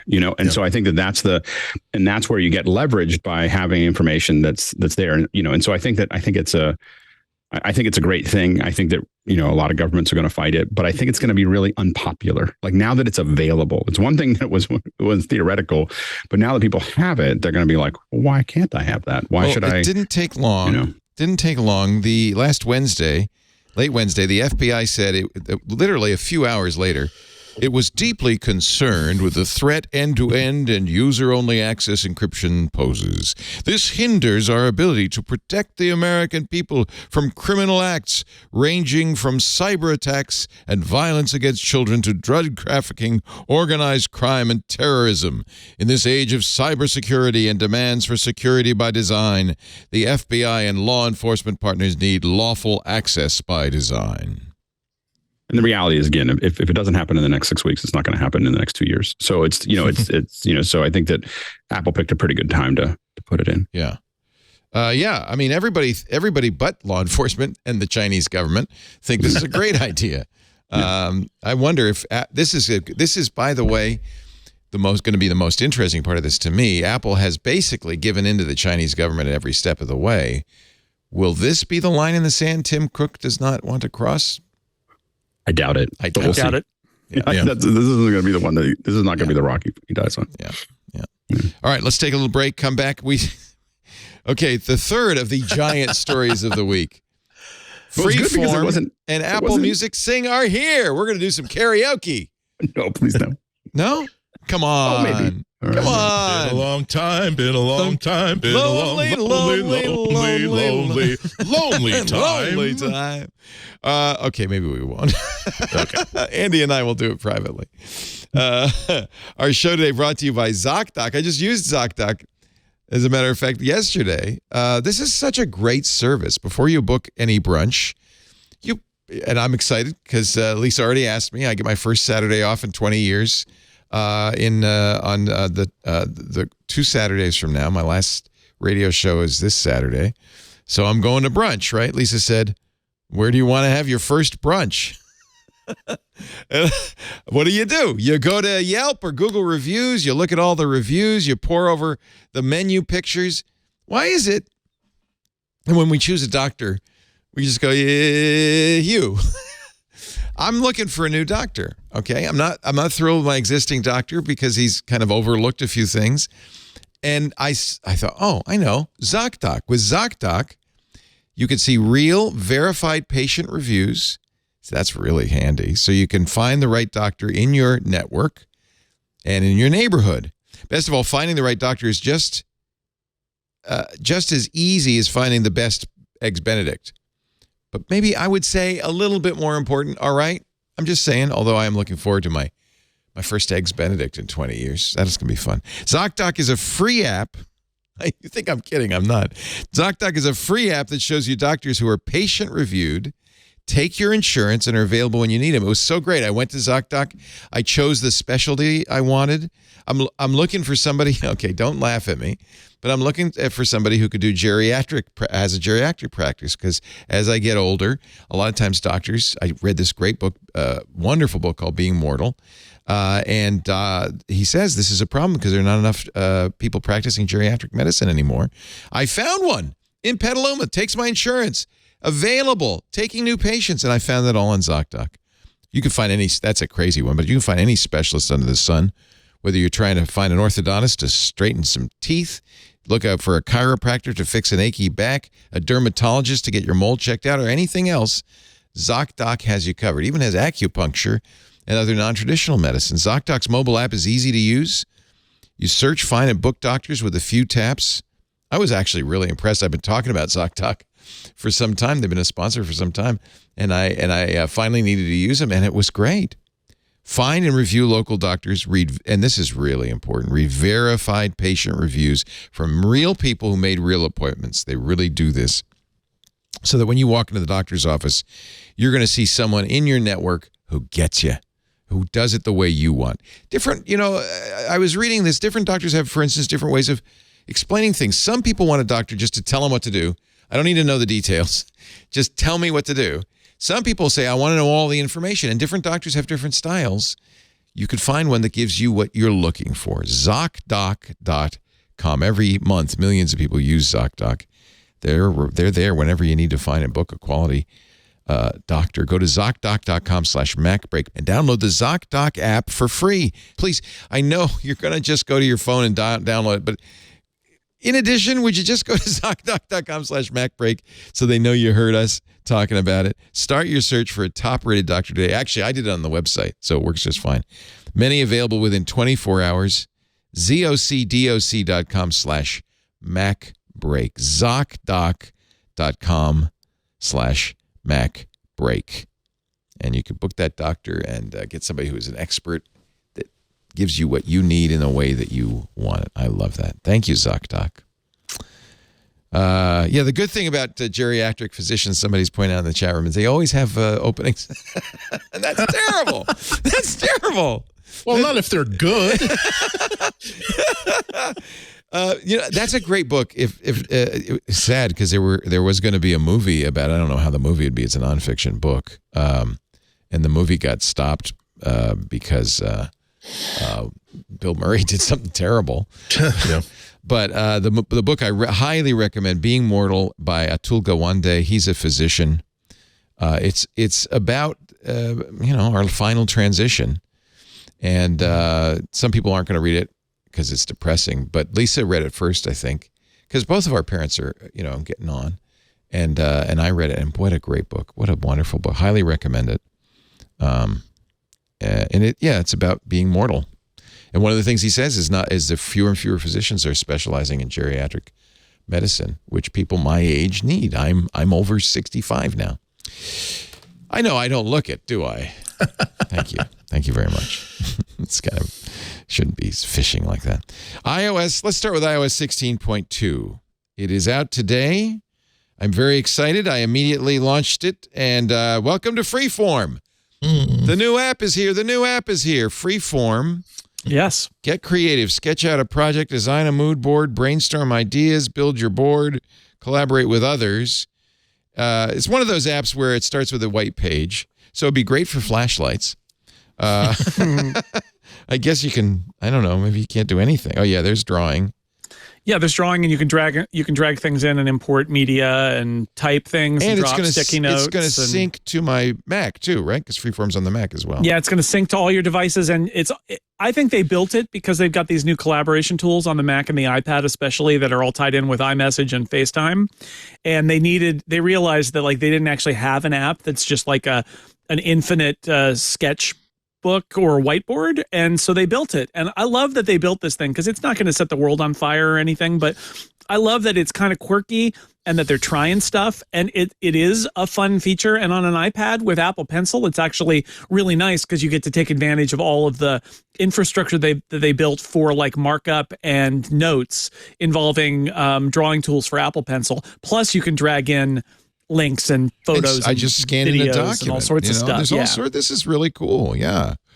So maybe I will start to play with this. This is kind of it'd be nice if they just had put this in Notepad, but it's kind of an interesting adjunct. I think they wanted it to be a little different from Notes, and especially because of the collaborative aspect of it too, where like what they really want you to do is share this with a bunch of people and work together on a shared board and use it as a mind map or a brainstorming session or something like that. And I actually think it could be pretty good as that. Yeah.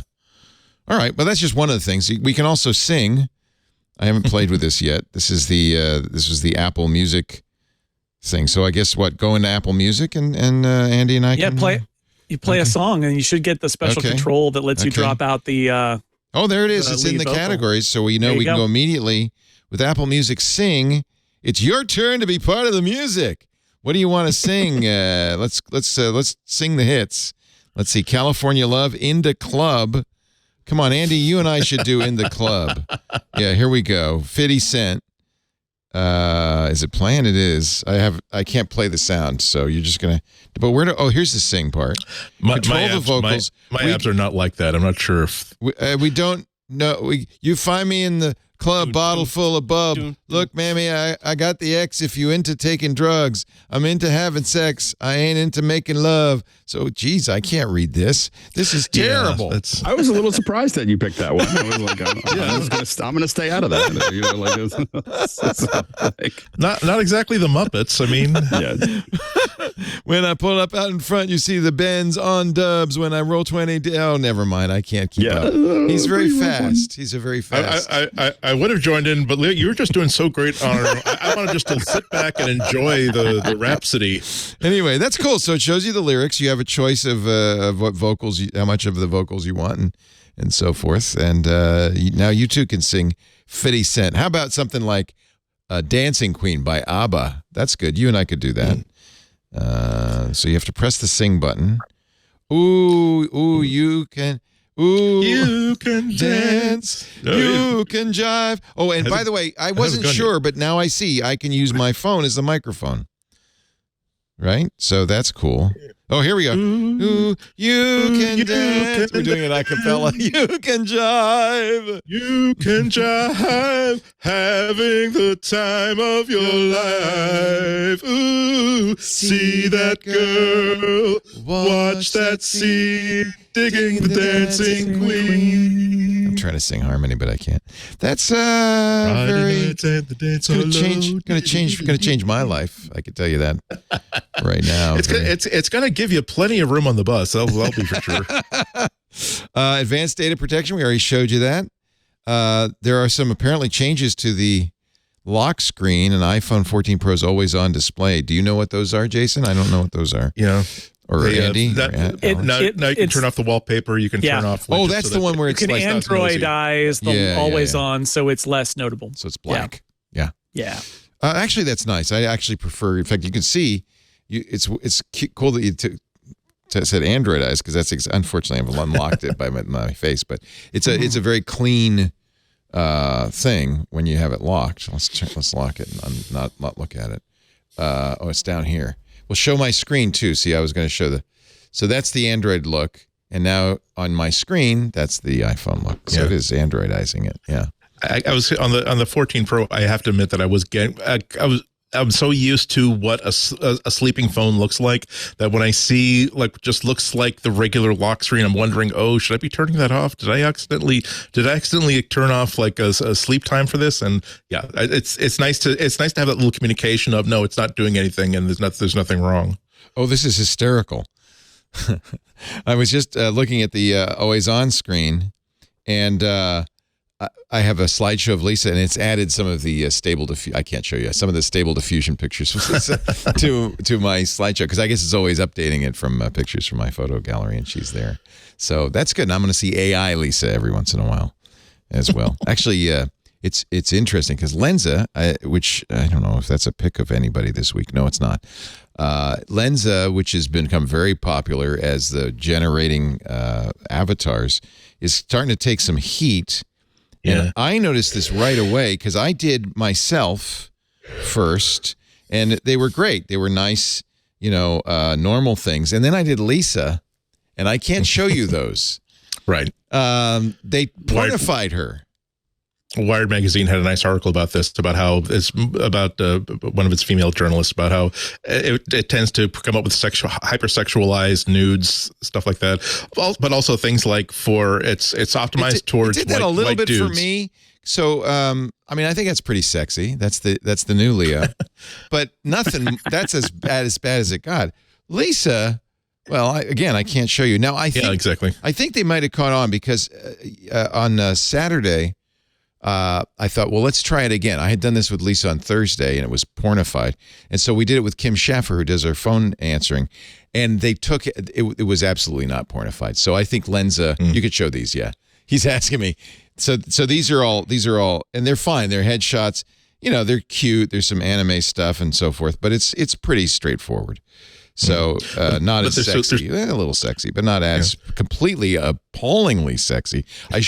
We were at a work function when I did it, and I showed, I probably broke some rules. I showed some of our employees how my wife looks according to Lenza. They were, what would you say, John Astley? Shocked? I plead the fifth.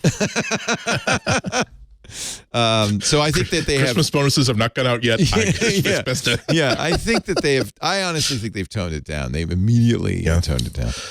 But there are also some problems where people of color have noticed that like their skin has been lightened, and people who are not white have been noticing that their features have been Caucasianized. It's the same problem that works with a lot of this generative AI, that they are fed by content that they can find online, and it basically creates a quote standard unquote image of a white dudes are the standard glam of whatever you see most of in terms of how women are depicted. That's what the standard is going to be, and that's what the generative AI is going to create just by standard, because that's what it knows. Yeah. So it's a hard thing, and I understand. I don't completely blame Lenza. They're using Stable Diffusion. I will show you as my pick of the week a way you can do it for free.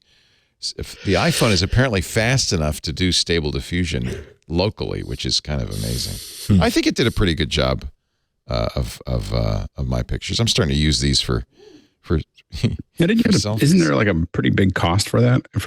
So to subscribe to Lenza was $35 a year, and then you get half off on the avatars. So I generated 200 avatars for $8. It's not bad, right? And I gave it, it's easy on your phone because you already have all your You can keep showing. Please keep showing my beautiful pictures. You have all your selfies already on the phone, so it's easy to give it 20 shots.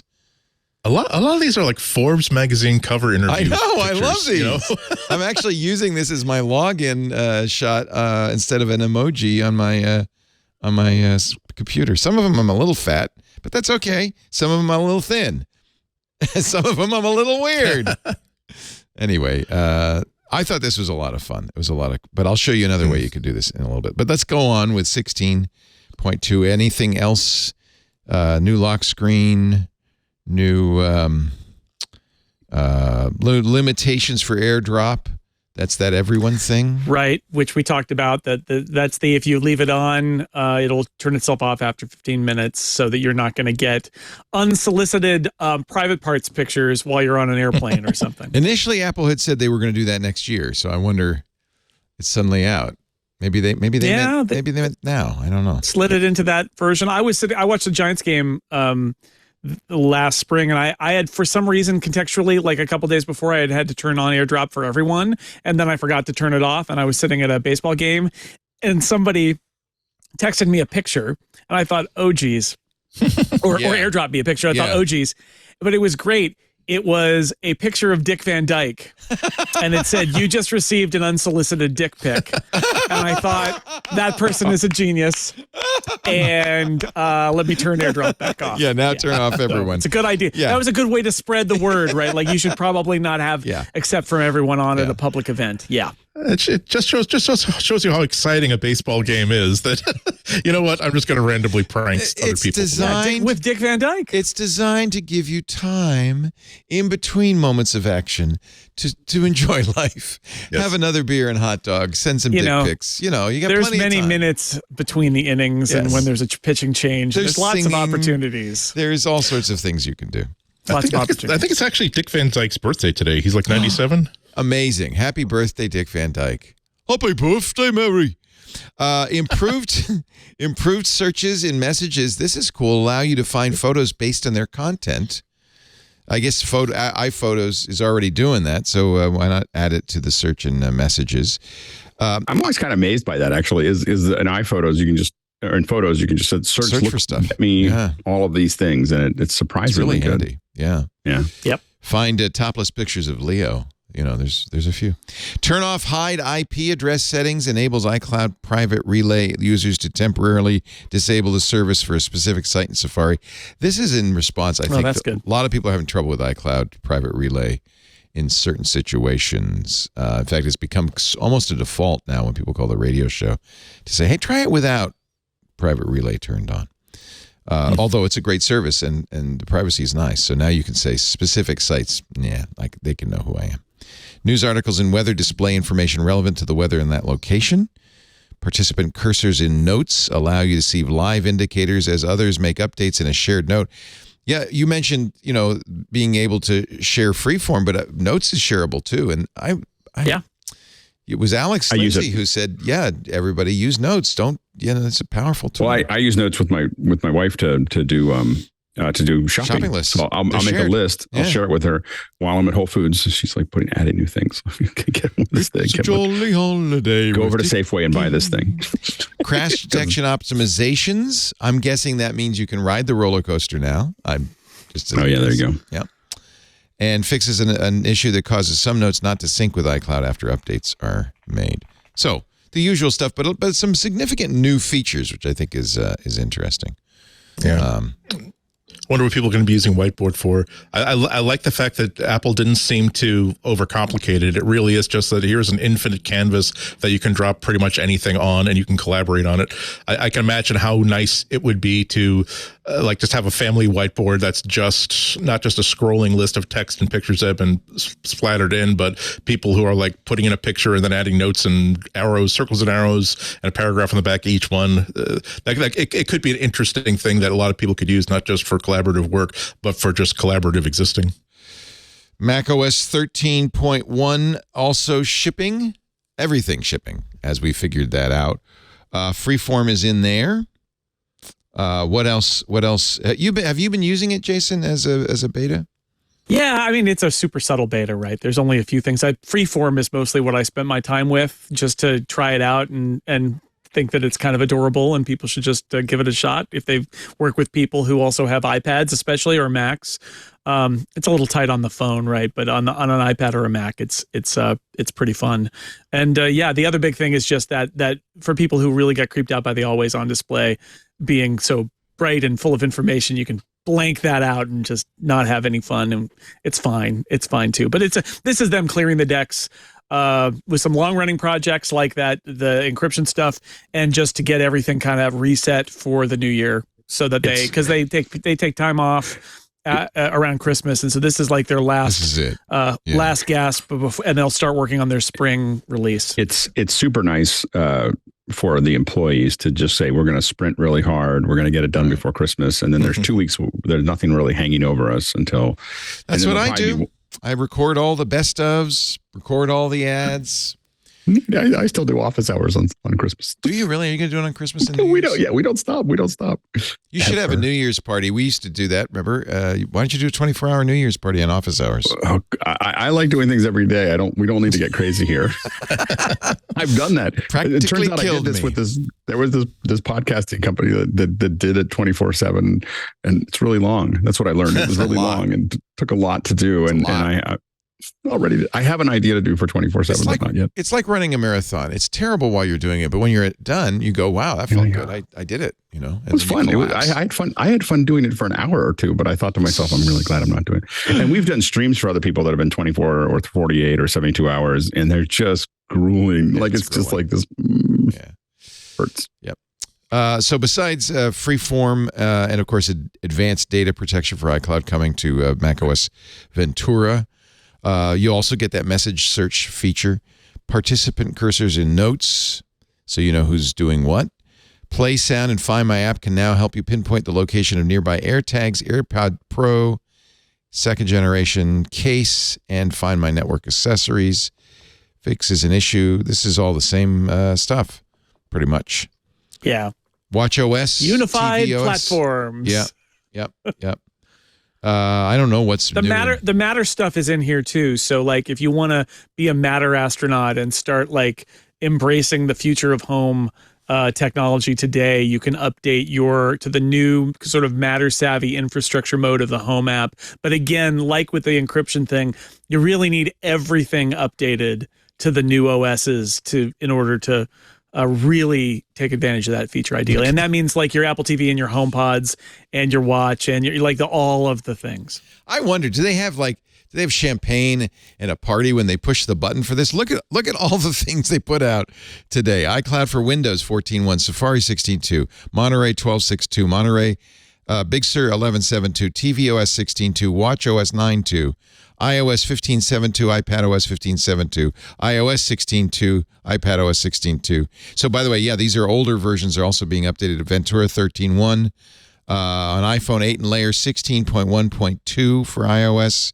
On Xcode 14.1. I hate it when they update Xcode. Oh, as Scooter X old. points out too, that this has some of those watch feature drops that they were promising before. This is that mode that is the new low power mode for the Ultra watch that is beyond the regular low power mode that was standard across all the watches in watchOS 9. So that's in here along with it looks like some new running features. They made some promises about like later this year when they announced the Apple Watch and watchOS 9, and there were a few things that were kind of outstanding that have been rolled in there too. So again, all those later this year promises are kind of coming true now, except for the classical music, which they didn't do that they said they were going to do. I miss you. There's a couple that they didn't get to, but mostly, and completing the Apple Silicon transition where, I think they got reasons, but mostly stuff that they promised for the fall and the winter that they're clearing out now, like the Apple Watch stuff too. Just get it out, be done with it, move on. Hey, look, if Google can put out the blobs playing Beethoven for the holidays, you can get your Prime Phonic back. So you tap several times in your space bar. This is from the Google Arts and Culture program. 1, 2, do. There's some taps, and now here's a sonata. You can play this. I'll turn it on. Sonata that matches my rhythm. The sonata number 31 in A flat major, opus 110, 3A adagio ma non troppo. You can play the full thing, but that's what matched my rhythm. Isn't that wild? We haven't seen a lot of AI music yet. I think that's the next. Yeah, I think right. They've done GPT now with text. We've done art. What's left? Play me Enter the Sandman in the style of. Oh, that's got to be around the corner. All right, we'll get to that in a little bit. Is that all the OSs? Yeah, that's everything. We'll talk maybe in the next maybe next week. We got Rich Siegel for the 20th. Maybe when we come back New Year's, you guys will have drawn some pretty stuff in Freeform. We could talk more about that. I'm interested to play with it. I draw things. I don't know if I draw pretty things. Yeah, we'll set up a board. We'll have a MacBreak Weekly board. We could have an MBW board. Oh, that's a good idea. Can you change the paper so I can have grid paper? I can. Sort of? No. Grid paper's the best. No, I think you can just toggle the little dots on and off. Hide grid or show grid, yeah. Well, that's sort of a grid. That's good enough. That app is super 1.0. It's fun, but I can think of like 1,000 things I'd like it to do that it doesn't do. But, it's a start. Right. It's, if it works and it's reliable, I think that's pretty good. It's what Apple does better than almost anybody else, is that we will start with something where you obviously know that there'll be more things to add, and we'll slowly add them when we know that they work. Right. It's like we'll just add this one thing, and then and you're always hungry for those things by the time they add them. Almost always, you're always like it's. But the problem you get with a lot of other platforms is they go, now we're going to add 40 other things that will confuse you and will only work some of the time. Right. And Apple's much better at the let's just start slow and get it right. And this is historically kind of tricky to do. These are all objects. You can move them around. You can rotate them. You can insert images. Yeah. This is pretty good. You've got. Boy, I mean, this is like Visio. Look at this. Huge clip art library. It's enormous. Look at this. Look at that library. If you draw a circle and then hold your foot, will it build a circle for you? Oh, yeah. Let's see. Draw a circle. Yeah. Let's get a pen. And then draw a circle and hold. And hold. Okay. No, but it has a circle. No, it doesn't do that. It has a circle shape. I'm embarrassed to say that I just was notes. I suddenly realized that I could draw arrows and circles and squares by just simply drawing them. I started drawing wiring diagrams in notes with just the little, There's some surprising features in Freeform too. You can do some like quick masking where if you drag a photo onto a shape, it'll like lock to the shape. And I use it as a mask. A lot of the 3D shapes are actually, you can take them apart and like pull pieces off of them. They're multi-object objects. Like there's a lot going on in there. Are they using USDZ inside of the? No, I bet you if they're doing 3D objects. Do you have 3D objects that you can move around? Are there 3D objects? Well, no, they're like perspective shapes, but the individual. So they're all 2D, but they're drawn in a perspective. But anything like that's got multiple panes, you can often drag the pieces of the shapes out and color them differently and stuff like that. Lots of weird stuff going on. I mean, and again, it's 1.0, right? Like, a 3D object that you could rotate would be another thing that you could toss in there. Yeah, down the road. Someday. This is great. It's got little sticky notes. Yeah. Like I love that Apple's like this is not like Apple's super complicated. We've reinvented the way the working works, right? Like that's not it. It's like we've created a bunch of features, a lot of which we had before, some of which are new. Tossed them in an infinite canvas. You can make as many as you want. You can share them with other people. They update in real time. And if you want to talk or video chat or text while you're working on it, it's all integrated using. I mean, I think that's where this came from. Is that literally they were building all of those collaboration features, and they hit a brick wall where they're like, oh, what are we going to use? It's like, well, we can use pages or we can use numbers, and you're like, and they're like, I know. Let's take all of that stuff out of Notes, the drawing tools, and dump a bunch of other stuff in and make a little sandbox. Ooh, look at all the fonts. Yeah, it's great to play with, and like I'm glad that they did it, and I hope they keep at it because it's fun. Yeah. It's not going to change the world, but I suspect it is going to provide that blank canvas that hopefully users will figure out like great uses for it, and then that'll help drive. And where again, it goes. People will put it. It probably has somewhere that you can add suggestions and so on and so forth. And Apple. It's funny. I have like used that send feedback to Apple for different apps. And 99, and I sent a lot of them, by the way, like a couple, like 5 or 10 a week to the apps. Like, I really wish it did this. I really wish it did this. And then once out of every 20 or 30, some team comes back to me and goes, "Can you send us a file?" I hit something soft. Like they're thinking about that, and they go. So the thing is that with this thing, they'll be, you'll find some way to send feedback, and occasionally you'll I think that they allow it to be organic. They allow it to just kind of grow, and we'll play with it and add features slowly. So it's going to be fun. Yeah. There's a lot of people who haven't filed a radar who should file a radar. So instead of going to Twitter to complain, which is very, very healing for the soul, but sometimes just file a radar, say, here's what was happening, here's what I expected to happen, here's what happened instead, here's documentation. Yeah. It's fun. I'm playing with it. I can't stop. All right. I've made a new album art for us. How about that? What do you think? There you go. Papyrus. Use Papyrus. Papyrus. It's got a lot of fonts. And look, you can have send to back and bring to front, I guess. I mean, I can add more notes. All right. I'm done. Moving on. Apple says now iMessage can alert you if state-sponsored spies are eavesdropping. The new iOS and iCloud security initiative includes a new way for iMessage users, this is from The Verge, Mitchell Clark, to verify that they're talking to the person they think they're talking to. Message contact key verification. That's cool. This is all part of the new security update. In some ways, while Apple sued the NSO group, I think that in many ways, the NSO gave Apple cover to tighten, to suddenly start closing all these things down, because it became clear that a lot of people were being looked at, and especially people in the press. So they'll tend to say nice things because they're like, hey, I don't want to be spied on either. And so here's a really good one. I don't know if you could see this at the very bottom. It says an unrecognized device may have been added to Jenny's account, which is often the case with spying.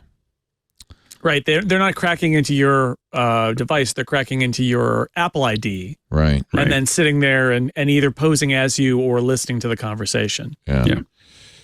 So Mitchell says, well, it's not exactly clear whether iMessage contact key verification will be able to help you if your phone has been completely taken over by advanced spyware, although Apple's recently introduced extreme lockdown mode will help people who are targeted by those sorts of things. It's definitely a step up for people looking to use iMessage.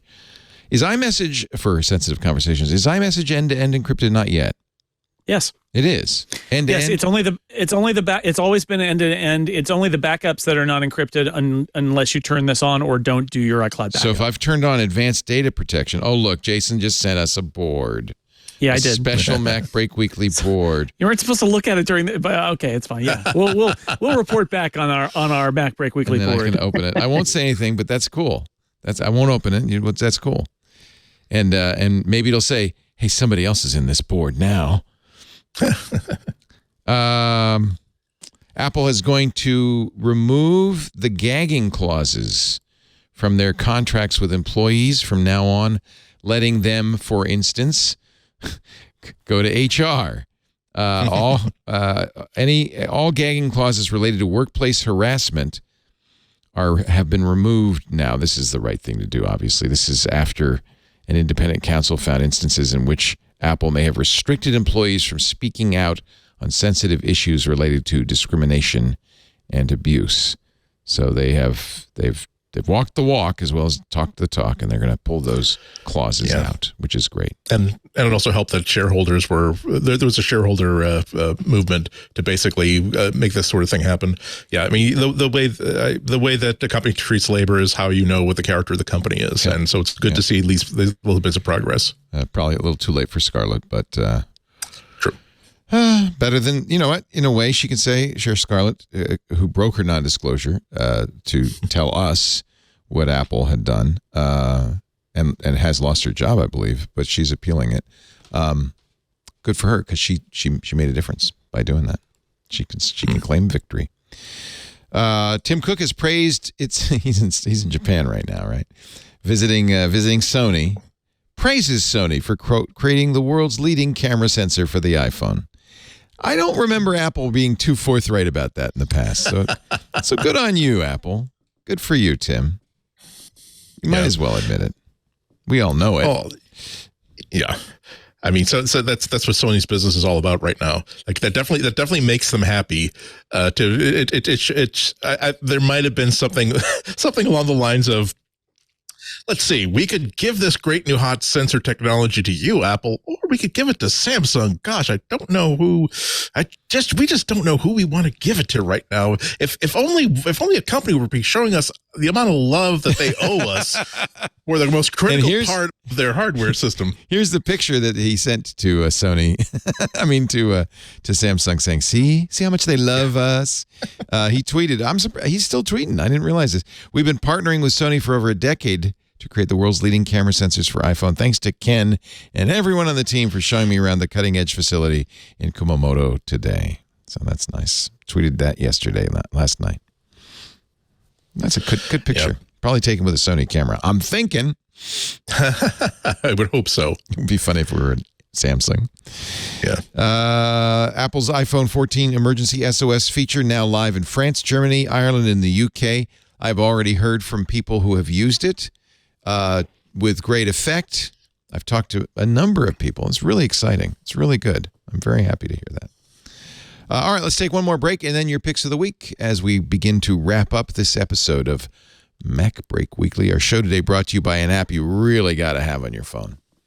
Love this app called Rocket Money. Now, you may know the app Truebill, and that's how I first got to know this. I have been using Truebill for years. It's now Rocket Money. Rocket bought it. They've improved it. They've enhanced it. It's still a great way to see, where your finances are, to budget, know how your net worth is going. If you really want, know how your stocks are doing. You probably don't want. But here's the best thing about Rocket Money. And I love this thing, and it's worked for me for years, and I just love it. Subscriptions. Almost all of us are wasting money on subscriptions. 80% of people have subscriptions they've forgotten about. And worse, we kind of assume, Rocket Money did a survey, we kind of assume, oh, yeah, it's costing me about, $80 a month. I get about $80 a month in subscriptions. And then when people dig, it's more like $200 or more a month on subscriptions. Here's the real problem. A lot of those subscriptions are long forgotten. You're not taking advantage of them. If you're doing it on the iPhone, it's easy to find the subscriptions through the Apple Store, but we have many, many other subscriptions. Rocket Money, formerly known as Truebill, makes it easy to cancel them, easy to find them, and then cancel them. The Rocket Money app shows you all your subscriptions in one place. There's a recurring payment tab. And if, for one thing, you'll find out if you have duplicates, like I'm paying this twice. I was doing that for one app, Day One Journal. I love Day One Journal, but I don't need to pay for it twice. Then cancels the subscriptions you don't want anymore. Let me say that again. Without leaving the app, you cancel the subscriptions you don't want anymore. That's awesome. All you have to do is press cancel, and Rocket Money takes care of the rest. This is the personal finance app everyone should have on their device. Rocket Money, it's great because I was using Truebill for years, and it's always been valuable. It's how I cancel so many things that I just forgotten about. So every month I'll look at Truebill or now Rocket Money, and I'll see what's there, and it's really a great discipline. And I was so pleased the icon changed, the name changed. It's Rocket Money now, because I've always loved the Rocket folks. Get rid of useless subscriptions and do a lot more with Rocket Money right now. Go to rocketmoney.com/MacBreak. It could save you hundreds a year. It literally saves me thousands. Last year, I found something that was costing me a lot of money, got rid of it. rocketmoney.com/MacBreak. Cancel your unnecessary subscriptions. Actually, I wish I'd had it. But a couple of years ago, I quit a gym, stopped paying the monthly to the gym, but they said, well, the training fee's separate. You got to write us a note to cancel that. And I didn't know it at the time. And for 6 months, I was paying for a trainer at a gym I don't have a membership to. I wish I'd had Rocket Money back then. It would have made it much easier. I never did get that money back. rocketmoney.com/MacBreak. You got money you're losing right now. It's kind of seeping out of your bank account. Stop the leaks. All right, time for the picks of the week. I will mention mine real quick just because we were talking about Lenza. And there is, and Chris Marquardt showed me this on the radio show on Sunday. There's another one that is actually a full stable diffusion you can install on your iPhone. The iPhone is fast enough to do stable diffusion. It's called Draw Things. It's open source, so it's free. Draw.nnc.ai, or you can just search for Draw Things on your in the App Store. Here's the cool thing about it. If you could show my screen, I'll show you real quickly. There's a picture I did of us as Mario, but you can add your own models. So this is the settings, and if you've used Stable Diffusion, you'll recognize all of these settings straight out of Stable Diffusion. It comes with some generic models, but you can download a whole bunch more. Anime, Cyberpunk 3D model, Dungeons and Diffusion, Tron Legacy, Open Journey, classic animation, modern Disney, Van Gogh style, Elden Ring. Now, I should point out, I'm going to download Papercut. In order to do the Papercut, I'm going to download a 1.6 gig file. They're big. They are giant. They're ginormous. These are checkpoint files. If you've used Stable Diffusion, you know exactly what's going on. But that adds that capability, and it's not mutually exclusive. You can have more than one checkpoint on there. So I have several right now, and you can even use them. It does the new Stable Diffusion 768 by 768, which is great. The only drawback to this compared to Lenza, I did 200 images of me without any control at all. I didn't have to do any prompting or anything in about 20 minutes. This, it takes a few minutes just to do one image because it's doing it all on the iPhone. And it's going to kill your battery life, so don't do it unless you're plugged in. But it works, and it's free. So if you've wanted to play with Stable Diffusion, certainly there are ways to do it on the Mac now. Apple's even supported it specifically by rewriting some of the PyTorch routines for Metal. You can do it on a Mac. You can do it on an iPhone. And it's fun. Draw Things. Andy Ihnatko, your pick of the week. My pick is a really major update to one of my favorite writing apps called Ulysses that a lot of people are familiar with. My heavy duty writing app has always been an app we've talked about before called Scrivener, because for me it's very, very good at managing projects where I'm not just sitting down to bang out 800 words on X. It's all my scripts and research for what I talk about on WGBH, or all the final writing, notes, drafts, and research I'm doing for a book, all in one package and making it nice and organized. The only problem with Scrivener is that it doesn't have syncing, really. It has a workaround through Dropbox so that maybe you can sync between the iPad version and your Mac version. And even so, the iPad version is ambitious, but it's not quite the same thing.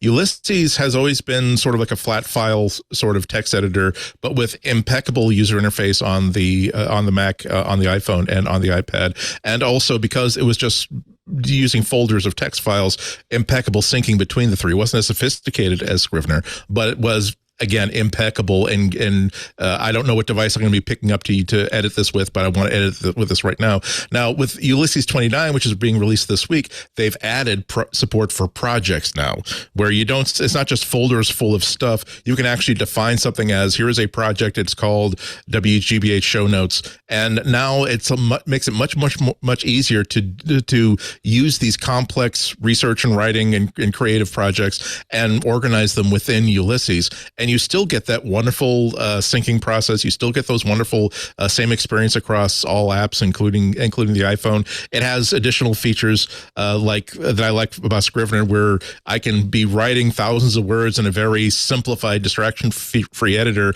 But then when it's time to publish, I can say, take these 8 sections and compile them into a fancy-looking Word document, and we'll compile it into a fancy-looking Word document. You can set project deadlines. You can set goalposts, word counts, grammar checking, all this sort of stuff. It really has now gone to the point where it really is a challenger for what Scrivener used to be kind of alone front and center at. And now I think I kind of have to start to see if Ulysses can do the same job as Scrivener did, because again, it's such a pain in the butt for all intents and purposes, I can only use Scrivener on my MacBook. Syncing is just so cumbersome and so unreliable in my head that I just don't trust it. Whereas Ulysses, I've been syncing for years and years and years. It's one of those venerable old apps, a really good Mac and Apple oriented code house, and that's not expensive. It's a subscription based, $40 a year or $6 a month. You can download it and try it out for free. And it's one of those apps that I'm very, very happy to keep supporting, because I want to look. This is the payback for a subscription model. They can actually afford to keep developing it and keep expanding what it can do. Like we were talking about earlier with Apple products, instead of putting everything into the first version, and some of these features don't really work very well, it started out as a very, very simple distraction-free text editor. They added really good syncing. They added this, they added that, and now they're at a point where it can be competing with an app that I've been relying on for over 10 years now. So Ulysses 29, go to ulysses.app. You can buy, you can go through the App Store, or you can download it and sideload it, so to speak. So pick your allegiance that way. And actually, now that you mentioned that, I also want to mention that I got an email from Daniel Jalkut, who is the great developer Red Setter Software, who used to be at Apple, does a number of apps we like a lot. He's just updated Mars Edit 5. So write your next blog post in Ulysses, and now you can publish it in Mars Edit. Markdown styling in Mars Edit 5. Yeah, I love Daniel. I think it was He's awesome. Jason, who told me about Black Ink, his crossword puzzle app, which is absolutely the crossword puzzle app. And I've used his fast scripts for a long time, which put scripts in your menu bar and so forth. So he's doing good stuff. Thank you, Daniel, for sending me that note, so we knew that Mars Edit 5, big update, is now out. And I have just finished the generation of a paper cut portrait of Lisa with stable diffusion, and I'm not sure I want to send her that, but paper cut Lisa is done. Your pick of the week, Alex Lindsay. So to continue with the AI, more AI.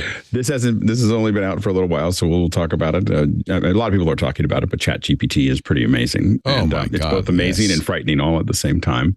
I'd like to show you one of the things that I experimented with. Is it was raining the other day, and I just said, I want you. I said, make what was it? give me a recipe for a rainy day soup. Oh, I think that's what I asked for. Wow. There it is. I made it. Oh, yum. You made it. I made it. It's nice really job, buddy. And here's the thing. What is it? A squash soup? It's like a chicken. It's some version of like ChatGPT does. It's just some reasonably good version of something, and I actually looked up tomato soup, and it actually is my exact recipe. So it's getting these from somewhere. It's not making them up out of whole here's cloth. the thing is that it is, but it's changing the words at least, because I actually searched for all the terms, like the different steps, and I couldn't find them anywhere. Oh, like I couldn't find a one-to-one. So it didn't find it. Made something. I don't know how it makes it up, but it. And I admit, I tuned the spices up a little bit because I was like, you can, by the way, very low to me. Micah told me this. After you give it the soup recipe, you can say, "How can I make that spicier or more festive?" You can actually add to the recipe. Have GPT do that. Add to the recipe.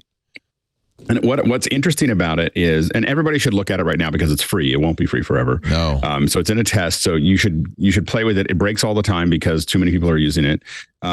It is, you need to understand what's coming. Like you just have to, as a user, like play with it and understand, like, if you're talking about it or even thinking about it, you have to open this app and you have to look at the kind of responses that it's giving, because we had on another list that I'm on, someone said, well, I work in Maya. Maya is this really high-end 3D software that is used in film.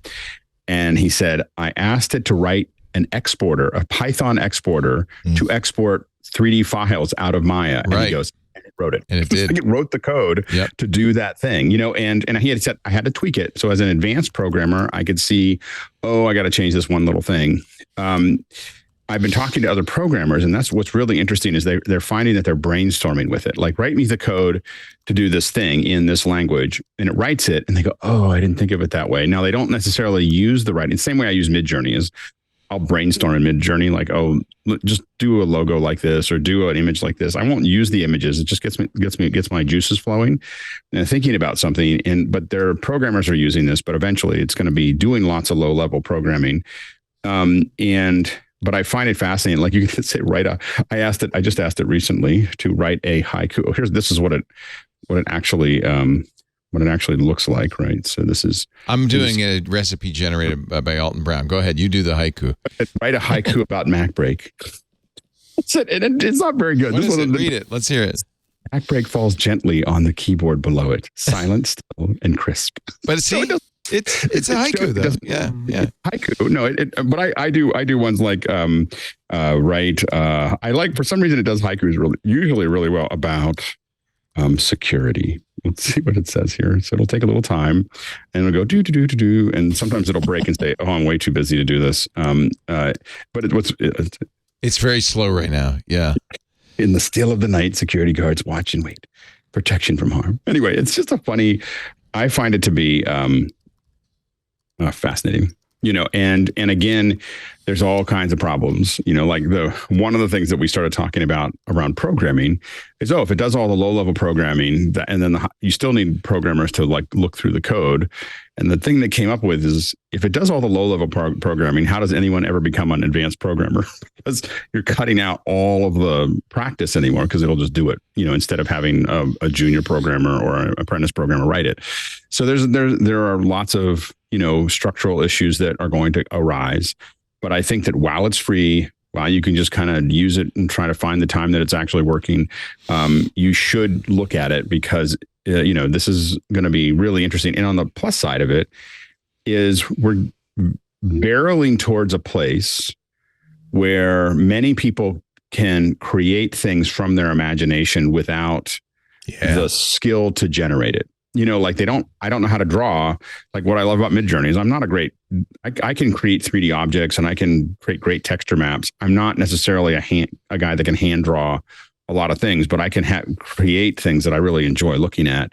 And as it gets better, and when I can say, well, give me a little bit more of this and give me a little bit more of that, I think it's, we're going to get to a point where we can, put things into the world that are coming directly from our mind to the ground, and I think that that's a fascinating, it's a little scary, but also really empowering for a lot of people. to be able to just show what they want to show, in those areas. And I think that that's going to be really interesting. And I'm thinking of starting a YouTube channel that's just recipes that we just cook and talk about whether it works. Now, see this. Now, this I have to interject here. You have an artificial intelligence, and we're worried about AI taking over the world and getting rid of us. Basically saying here, the AI is saying, "Cook this and eat it." And you're just going to do that. That might not be a good idea. Well, I haven't asked it to I'd be more concerned if I said, give me something that will blow up or something like that. That would be more frightening. And it does have some pretty good rails, unlike what you can ask it to do. It says, I can't do that. Or I asked it, what would a James Bond villain be like in 1865? And it was like, well, James Bond wasn't alive in 1865, but smarter I'm sure than you are. I'm sure that, it's because James Bond wasn't, the first book was in 1952. He wouldn't have been around in 1865. But I'm sure the villain would have been ruthless, very intelligent, and really push James Bond to the it was really interesting. Like you can also get around it. There people have done jailbreaks if there's certain techniques you can use to get around its guardrails. It's been very interesting. It really is slow now, and the head of OpenAI said that the cost of running these servers was eye-wateringly high. So do it now before they shut it down. It's going to cost money, just like all these other ones have costed. Begin to cost money, but take advantage of it when you can. Like at the moment, this is going to be. And again, each OpenAI prompt is about 10 times the energy cost of a Google search, they said. There you go. Yeah. Well, and the interesting thing is that one of the things I use it for now is when I'm trying to explain things. And on office hours, of course, we're doing Q&A all the time. I oftentimes find myself throwing it in like, because what it's really good at is concise and generally right on. And I'll look at it and I'll go, well, that's not how I would say it. But it go, it's an interesting way to kind of make it short and explain what that is. So it's something that I, again, as kind of an assistant, it's working really well. I wouldn't take any of it and like put it into my term paper, but if you want to research something, it's really interesting because it's way better it's way worse and way better than Google. Like in Google, you're going to see lots of references to lots of things. If you just want to explain something for you to think about, especially if you want to define something, you're watching a TV show or listening to something, say, tell me what EOTF is, and it'll explain that it's electronic optical transfer function. And how does that relate to gamma? And it says, well, gamma's kind of connected to that. Somebody posted on Reddit that ChatGPT was the first to be able to explain in a way he could understand what a camera aperture and how it worked. And they posted it. It was a very good technical explanation. There is a problem, though, that it sounds very authoritative, and occasionally wrong stuff will be in there. Like you might have aluminum foil in your soup, and so you really should be careful. Well, it's a fun experiment to do. I felt like food was pretty safe, but I before you do it. Yeah, I definitely wouldn't take medical advice from it. But I do find, and there's lots of errors. Like I find lots of, but. The funny thing was someone said, well, it's the worst kind of thing because it's going to be authoritative.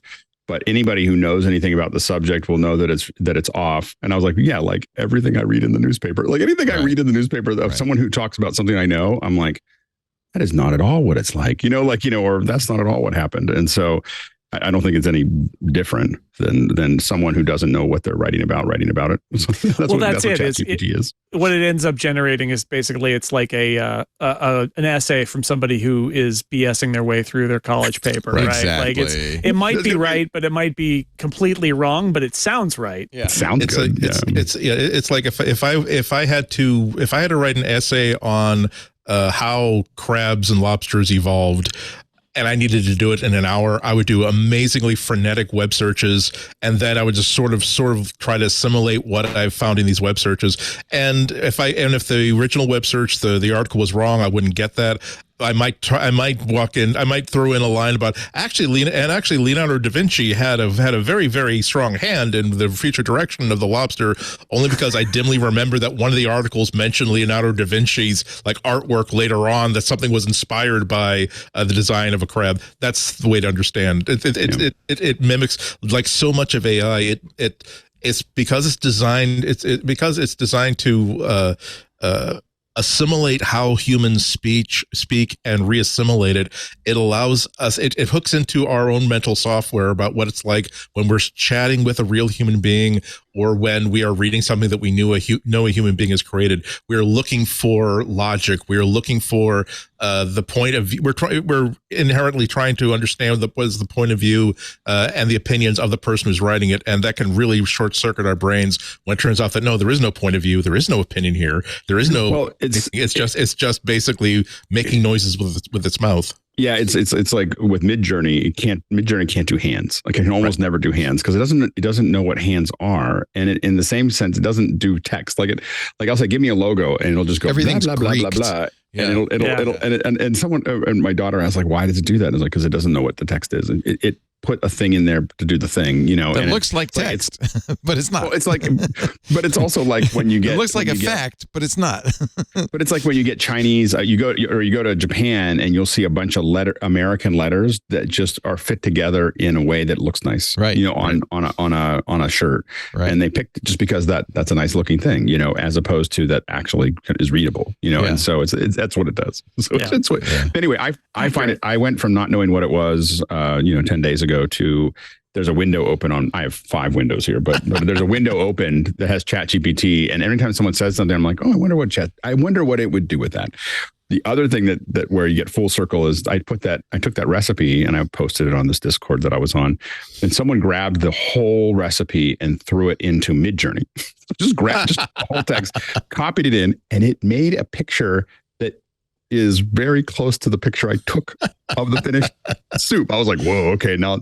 So now I've been asking ChatGPT to describe something, like describe this, and then I copy and paste that into Midjourney, and Midjourney makes me a picture. It's really fun.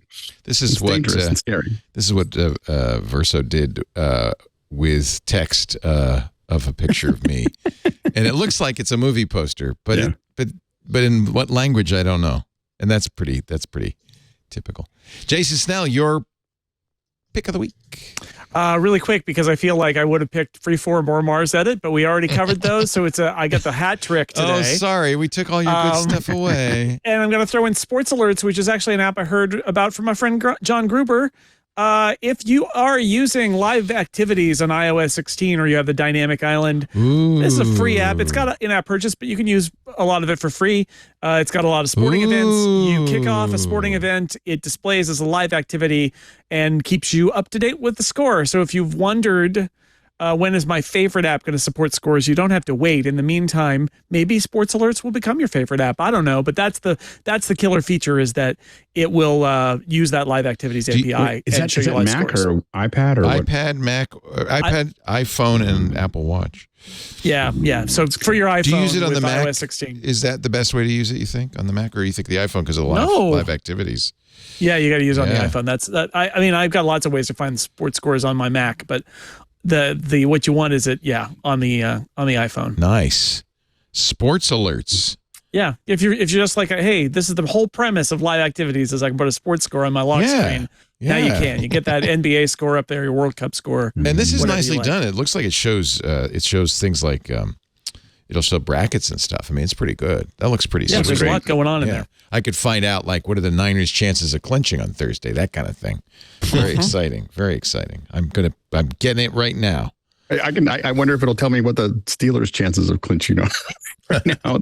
I think it's real easy, Alex. It's real easy for that one. It's 1%. It's still 1%. Like the Eagles have already clinched. Why don't you just 1%. Shift a little bit eastward, and you could be a fan of the Cardinals had won last night, it would have been 2%. Oh, those Cardinals. That was a tough game last night. Believe, Alex, believe. Believe. We're not used to it. We haven't had a losing season in 20 years. So I know. It's about time. I don't know how to operate. It's about time. Yeah. Sports Alerts would like to send me notifications. You bet. You bet, yeah. Yes, indeedy. Oh, this is cool. I can see all the Week 15 games. That's really great. I like it. Thank you, all three of you. Great picks.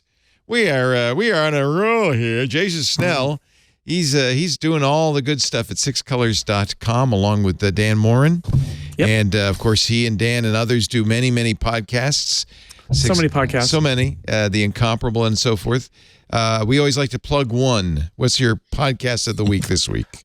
Let's have a laugh. Check out Robot or Not on The Incomparable, theincomparable.com/robot, where John Siracusa and I, it's not just about the robots anymore. We talk about all sorts of stuff and what it means and what the definitions are. And John has opinions, and I sit there and listen and go, that's very interesting. Was the original concept like hot dog or not? Like we did 100 episodes about whether something was a robot or not, and then we've branched out since then to things like is a hot dog a sandwich and stuff like that. They're all very short. It's like every episode's like 4 minutes long.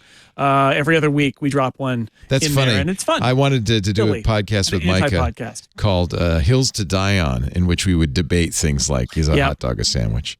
Yeah, I try to be the conduit for John, but also prompt him because John Siracusa has many opinions, about anything you can think of. So it's hilarious. I love it, and people write in and they're like, "I disagree," and it's like, you're missing the point of the podcast. Doesn't matter. Yeah, we're not listening.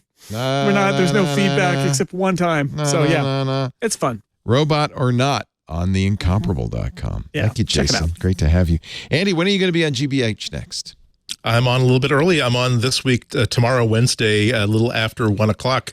We're going to be talking about ChatGPT and whatever else we have time for after we finish talking about ChatGPT. It's going to be fun because actually one of the guest hosts this week is going to be GBH's arts editor. And it seems as though every time he's on, like there's a piece of news about generative AI. And we've had some of the best conversations about the nature of art and the nature of these tools that allow lay people to take something out of their imagination and create something they can share with other people without having the technical skill for creating art. So it'll be a good conversation. Go to WGBHnews.org to stream it live or later, or you can go to WGBH News' channel on YouTube to watch it and stream it live or later. Very good.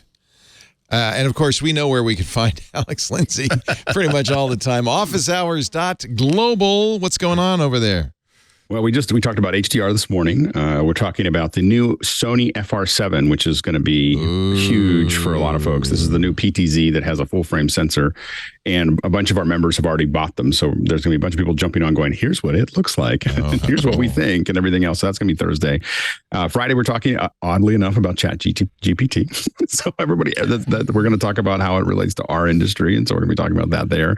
Monday is our big day, though. No, Monday is the 1,000th day in a row, not missing a single day of doing office hours. Your 1,000th episode. Well, except that they don't do us episodes. So, wow. Yeah, but it's 1,000th That's time good. we've done it. Congratulations. And we haven't missed a single day, not a Sunday, not a holiday, not a anything day. And so we call it the Kilo Show. We're calling it the Kilo Show. Kilo. So anyway, so we're going to do that. It may last longer than 2 hours. I'm taking the day off. So anyway, so we're so it should be a lot of fun. This coming Monday. Nice. Yeah, this Monday. So if you tune in to Office Hours, you'll see us talking about the last 1,000 shows, and we'll have little clips from stuff in there. So you worked through Christmas and New Year's last year. Because I grew up in radio and everything else. I mean, I was used to when I don't, and it's not like, because it's so early, at least for me, it is not it's not that big of a deal. I finish at 9, the rest of the family gets up, and then I just go back and have Christmas, so it's not like I'm, there's nothing happening before 9 anyway here in my house. And for some people that aren't, there's some people that just like to hang out no matter what. And there's some people that are spending Christmas without a bunch of people. And so it's kind of nice for them to have somewhere to go. That's what we found with Thanksgiving and Christmas. It was a nice place for some folks to, because we've become a pretty big family. It's a family of a couple thousand people with a core of a couple hundred that all know each other. I think I know folks in office hours now better than most people in the real world at this point. In the non-video world. So we get so excited. I went to Pittsburgh the other week and I immediately said, I'm in Pittsburgh, and a couple of us started, had dinner. So we kind of reform in the real world now and again. We send pictures to each other like, hey, we actually saw them. This person actually exists. They're not an avatar. So anyway, so a lot of fun. Wonderful to have all three of you. We couldn't do it without you, and it's your expertise that makes this show. So thank you so much for being here. Thanks to our producer, John Ashley. He also runs the things, the knobs, the buttons, and the dials. And who edits this show now? Is it Kevin? You're going to edit too. Wow, he does it all, man. He's the predator, the producer and editor of this show. Thank you for being here. You too make all the difference, especially our Club TWiT members. Just a little incentive, just a little nudge. Tis the season to join Club TWiT. $7 a month. It's $1 less than a blue check on Twitter. What do you get? So much more. Ad-free versions of all of our shows and shows we don't put out anywhere else in the TWiT Plus feed, like Micah Sargent's Hands on Mac, Hands on Windows with Paul Thurrott, Untitled Linux Show with Jonathan Bennett, the Giz Fizz, Stacy's Book Club. It's going to be Project Hail Mary next month. A great Discord where you can chat with other like-minded geeks about all sorts of stuff. And I should point out the $7 a month supports also our IRC, our public ventures like the IRC, the Mastodon instance at Twit Social, the forums at twit.community. All of that costs money, keeping the power on. And advertisers help, but unfortunately of late, they do not do it all. It's the club that really makes the difference. So if you're not a member yet, twit.tv/clubtwit. And this would be a great holiday gift for somebody in your life, a geek in your life. We have a yearly membership that is just the right price for somebody you really like. And there's also corporate memberships, which would be a nice gift for your staff on this holiday season. And thank you in advance for your support. We do MacBreak Weekly every, I just think, Tuesday, 11 a.m. Pacific. Come on, Leo, you only work 3 days a week. 2 p.m. Pacific, 11 a.m. Pacific, 2 p.m. Eastern. That would be 1900 UTC at live.twit.tv. That's a live audio and video stream, so you can watch or listen, either one. While you're watching or listening, chat at irc.twit.tv or in the Club TWiT Discord, where there's always wonderful, highly GIF-related chat. Oh, here's a picture of ChatGPT. I will destroy humans. I will. Somebody's put in the Discord chat. It's also great to have Jason and other hosts in there. Thank you, Jason, for participating in the Discord. After the fact, you can get versions of the show on our website, the ad-supported ones at twit.tv/mbw. There's a full YouTube channel, so all the shows are there on video format. And, of course, the best thing to do, probably subscribe. That way you'll get it automatically every Tuesday afternoon. The minute John Ashley finishes putting on the mascara and the lipstick, you can get a copy of it. Thank you all for being here. We really appreciate it. Have a wonderful week. We'll be back next week for the last show of the year, and then our best of on the 27th. But for now, time to get back to work because break time is over. Bye-bye. I'm Jason Howell. What do you get your favorite geek who already has everything? Well, I know just the thing. It's a Club TWiT gift subscription, of course. TWiT podcasts keep them informed and entertained with the most relevant tech news and podcasts available. And with a Club TWiT subscription, they get even more. They get access to all of our podcasts ad-free, the members-only Discord, exclusive outtakes, behind the scenes, and special content, and exclusive shows like Hands on Mac, Hands on Windows, and the Untitled Linux Show. You can purchase your geek's gift at twit.tv/clubtwit, and they're going to thank you every day for it.